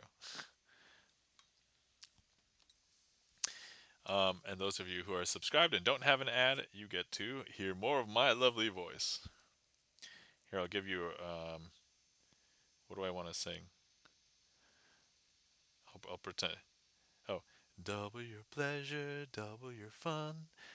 That's the statement of the great mint of double mint gum. So you got like a commercial jingle from the '90s. I believe that's from the '90s. What else? Every day I wake up, I pour myself a cup of that rich Folgers aroma, the best part of waking up. So you guys got Folgers coffee commercial. So those of you who are subbed, you guys got that. Lunchables ad, Lindsay Harvey says. Let me finish with that jingle again.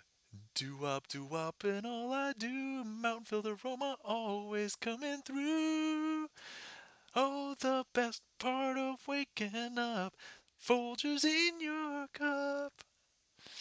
All right, Lindsay Harvey is back, and so Lindsay Harvey, I didn't do the trick, but you did miss me singing some old jingles from commercials. So E-Room's got the coffee time emote. That's right.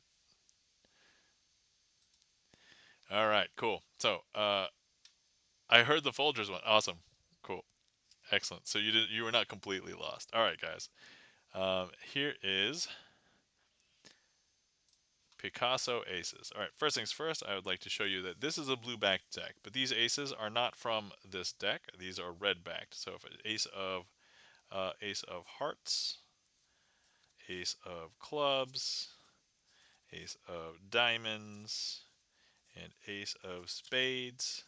So with these four aces, what I want to do is I'm going to go ahead and separate them into four different piles. Let's go ahead and leave those right there just for a second. And I'm going to leave the ace of spades up here. And hopefully this is where we will collect them by the end of the trick, is my hope. And so I'm going to now place 3 cards onto each pile, like so.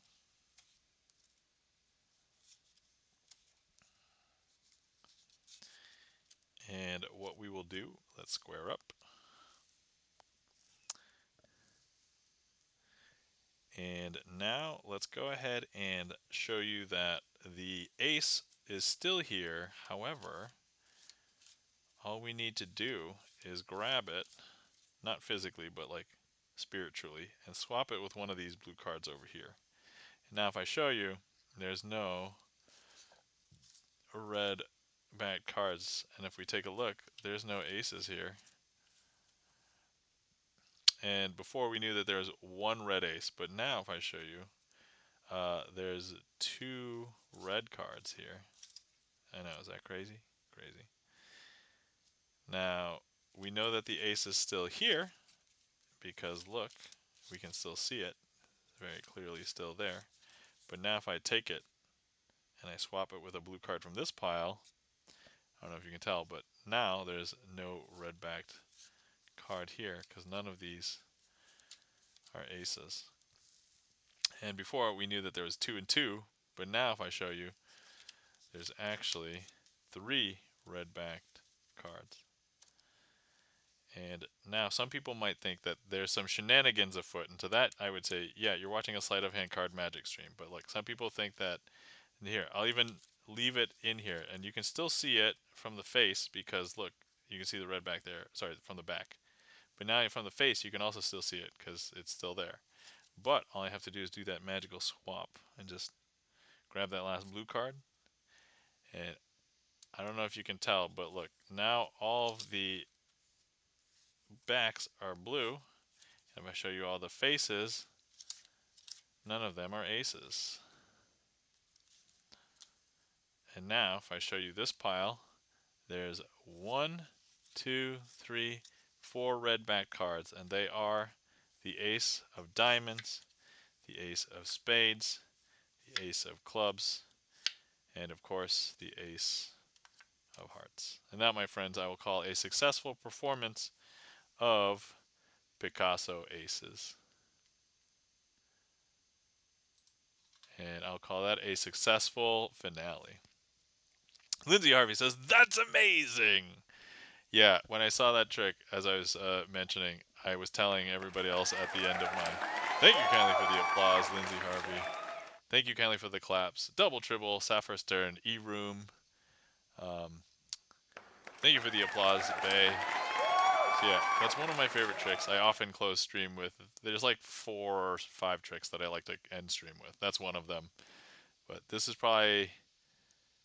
one is probably one of my most favorite tricks to perform, and like the cleverness of like how it's achieved. Right? It's so.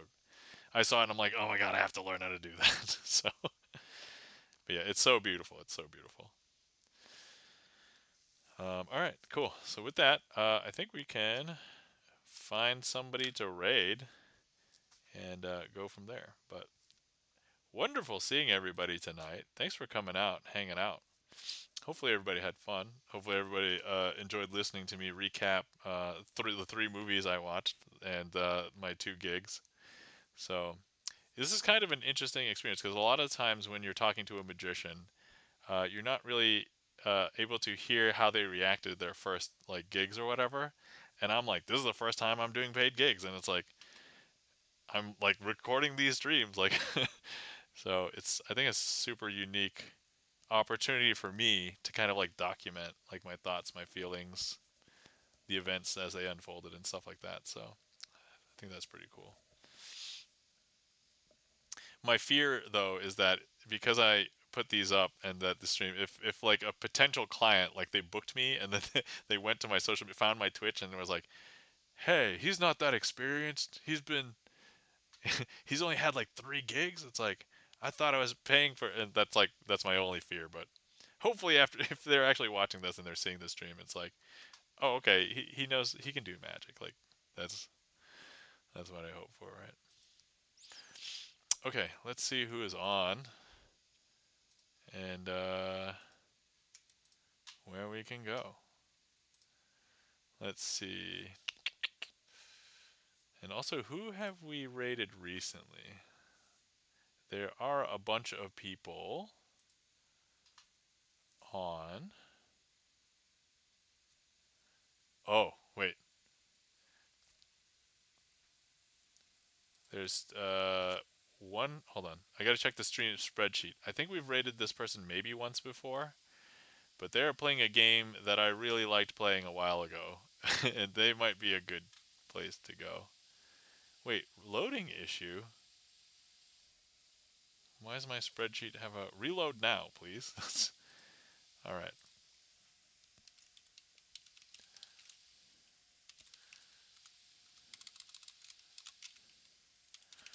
Oh, I don't think we've ever rated this person, so we're probably gonna have to now, for sure.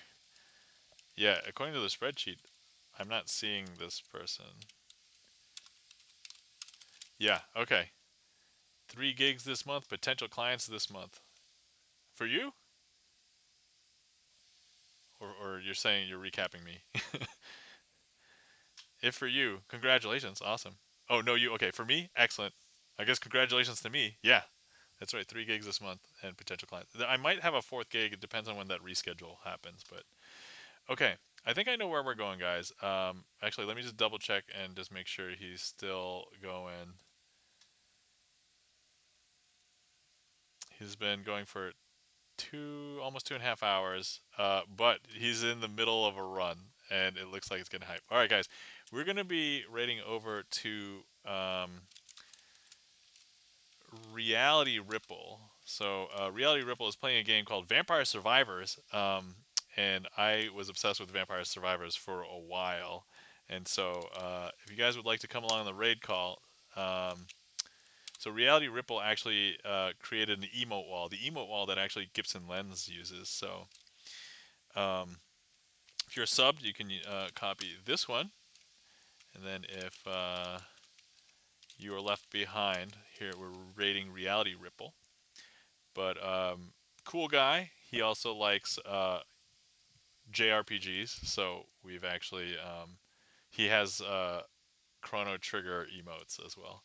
So let's go over there because I've never rated Reality Ripple, so this is a rare chance. And he's playing a game that I like, so I mean, why not, right? Okay. So there. Oh, I have to copy my own raid call. So there you go. All right. Sapphire Stern, thanks for the nice stream. You're welcome, Sapphire Stern. My pleasure. Thanks for coming out, everybody. Good to see everybody. Hopefully everybody's doing well. Um, remember to everybody take care of yourselves. Remember to hydrate. remember to stretch and remember to get good sleep because we all know how hard it is to get good sleep nowadays. All right. So Bay JB says, great stream. Thanks, Bay. Thanks for being here, everybody. Good seeing you. So we're going to raid over there. Double, triple, thank you so much for the raid. Greatly appreciate it, Ron. You have a good night. And we'll see you guys. Bye.